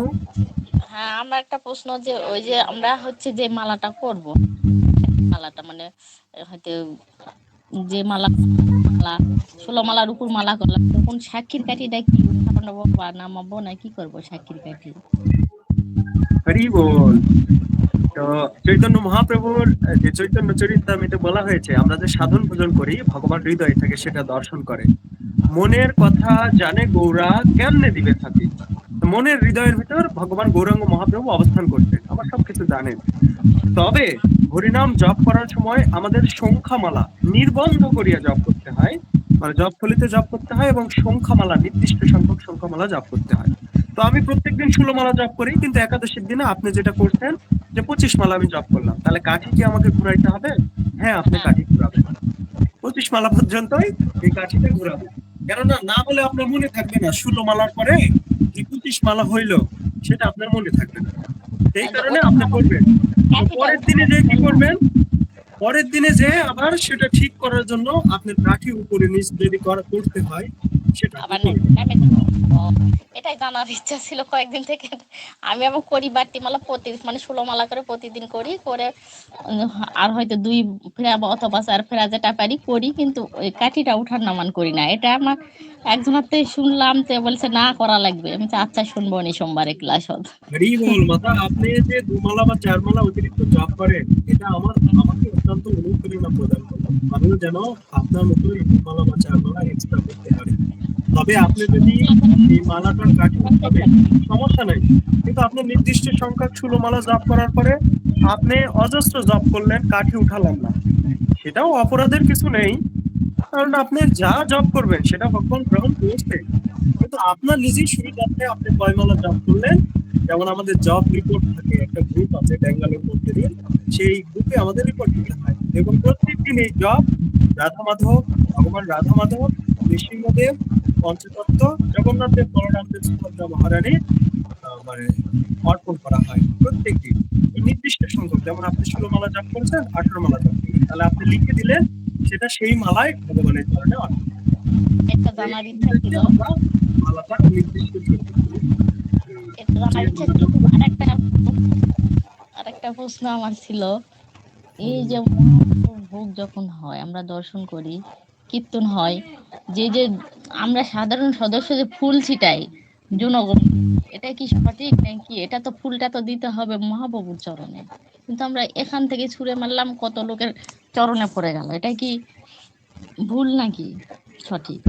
এটা দুইটা পার্সপেক্টিভ অফ ভিউ রয়েছে, এটা দেখার দুইটা দৃষ্টিপাত রয়েছে, যেমন অন্তর্দৃষ্টি আর বহির্দৃষ্টি। বুঝতে পেরেছেন মাতা?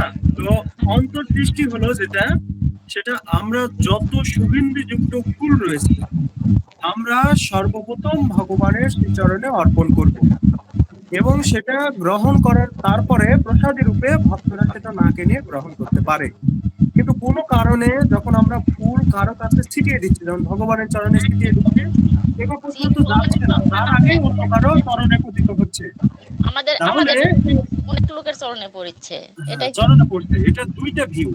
প্রথম ভিউ হলো যে সরাসরি অন্য লোকের চরণে যদি পড়ে ভগবানের চরণে যাওয়ার আগে, তাহলে এটার আমার একটা সূক্ষ্ম অপরাধ হয়, এটা সত্য। আবার আরেকটা বিষয় হলো যে আপনি হৃদয় থেকে অন্য কারো চরণে দিতে চাননি, ভগবানের চরণে দিতে চাচ্ছেন। তো সেক্ষেত্রে যেখানেই থাকুক না কেন সেটা ভগবান গ্রহণ করে নেবেন। কিন্তু আমাদের উচিত হলো ভগবানের চরণে কাছাকাছি যেয়ে দেওয়া, দূর থেকে ঠেলে হ্যাঁ, না দেওয়া। এটাই সঠিক। কিন্তু ওই যে আমরা দূর থেকে দিচ্ছি, আমার চরণে পড়লো, আমার এটা অপরাধ হচ্ছে না? এটা তো আমার চরণে পড়ে গেল, ওটা তো ঠাকুরের চরণে পড়লো না, কৃষ্ণের চরণে পড়লো না। আর কোনো এটাই। প্রশ্ন রয়েছে মাথায়? এখন আর নাই গো। আমার যখন হরি মনে বল। হয় যদি আর কারো কোনো প্রশ্ন থাকে, আমাদের তাপস প্রভু, শান্তনা মাতা, রিমন প্রভু, মুক্তা মাতা, কাপি সরকার মাতা, সিদ্ধার্থ কিসব প্রভু, দেখছিলাম এখন থেকে। কৃষাণ প্রভু হ্যান্ড রাইজ করেছে। কৃষাণ প্রভু hand raise করেছে প্রভু। তো যদি আর কার কোনো প্রশ্ন উপলব্ধি থাকে, প্রিয়া মাতা, আমরা তো বুঝতে পারছি না কে আছেন। প্রিয়া মাতা আছেন?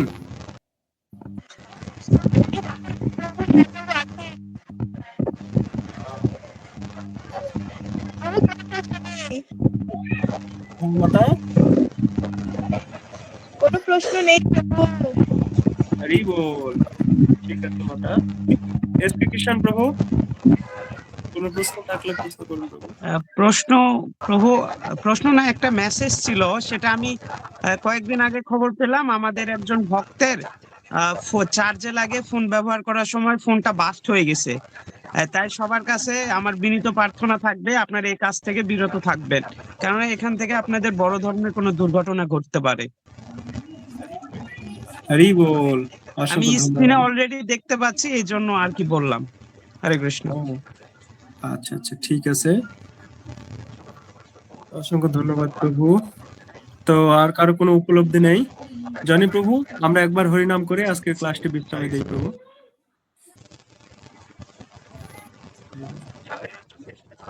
জয় শ্রীকৃষ্ণ চৈতন্য প্রভু নিত্যানন্দ, শ্রী অদ্বৈত গদাধর শ্রীবাসাদি গৌর ভক্ত বৃন্দ। হরে কৃষ্ণ কৃষ্ণ কৃষ্ণ হরে হরে, হরে রাম রাম রাম হরে হরে। শ্রীল প্রভুপাদ কি জয়, পতিত পাবন গুরু মহারাজ কি জয়, উপস্থিত গৌর ভক্ত বৃন্দ কি জয়, রাধা মাধব শ্যাম সুন্দর গৌর গোবর্ধন কি জয়। তো সকলের সুস্বাস্থ্য, কৃষ্ণ ভাবনামৃত জীবন এবং দীর্ঘায়ু জীবন কামনা করছি, যেখান থেকে তারা কৃষ্ণ ভক্তিতে সকলে যেন দৃঢ়তার সাথে যুক্ত থেকে ভগবানের সেবা পূজায় এই মানব জীবনকে ব্যবহার করতে পারি। তো সকলে ভালো থাকবেন, সকলে ভগবান কৃষ্ণ সকলের পারমার্থিক কল্যাণ করুন। পাঞ্চা কল্পতরুভ্যশ্চ কৃপা সিন্ধুভ্যেব চ পতিতানাং পাবনেভ্যো বৈষ্ণবেভ্যো নমো নমঃ। হরে কৃষ্ণ। জানি প্রভু, আমার ক্ষমা করবেন। হরে কৃষ্ণ। আমাকে ক্ষমা করবো, আমাকে ক্ষমা করবেন, কাছে ক্ষমা যাচ্ছে, বন্ধুদেরও ক্ষমা করবেন। আমার জন্য একটা আশীর্বাদ করবেন, যাতে আপনাদের সঙ্গে থাকতে পারি, আপনাদের সঙ্গে থেকে ভক্তের সঙ্গে থেকে যাতে ভগবানের সেবা করতে পারি, সেবা থাকবেন। আর সকলকে অসংখ্য ধন্যবাদ শেষ পর্যন্ত ক্লাসে যুক্ত থাকার জন্য। আর সকলের কাছে অনুরোধ, কৃপা করে নিয়মিত সপ্তাহে একদিন করে ক্লাসগুলো করবেন। তো সামনে সপ্তাহে ক্লাস নিয়ে আবার জানিয়ে দেওয়া হবে কি তবে কিরকম। ঠিক আছে, সকলে ভালো থাকবেন। হরে কৃষ্ণ।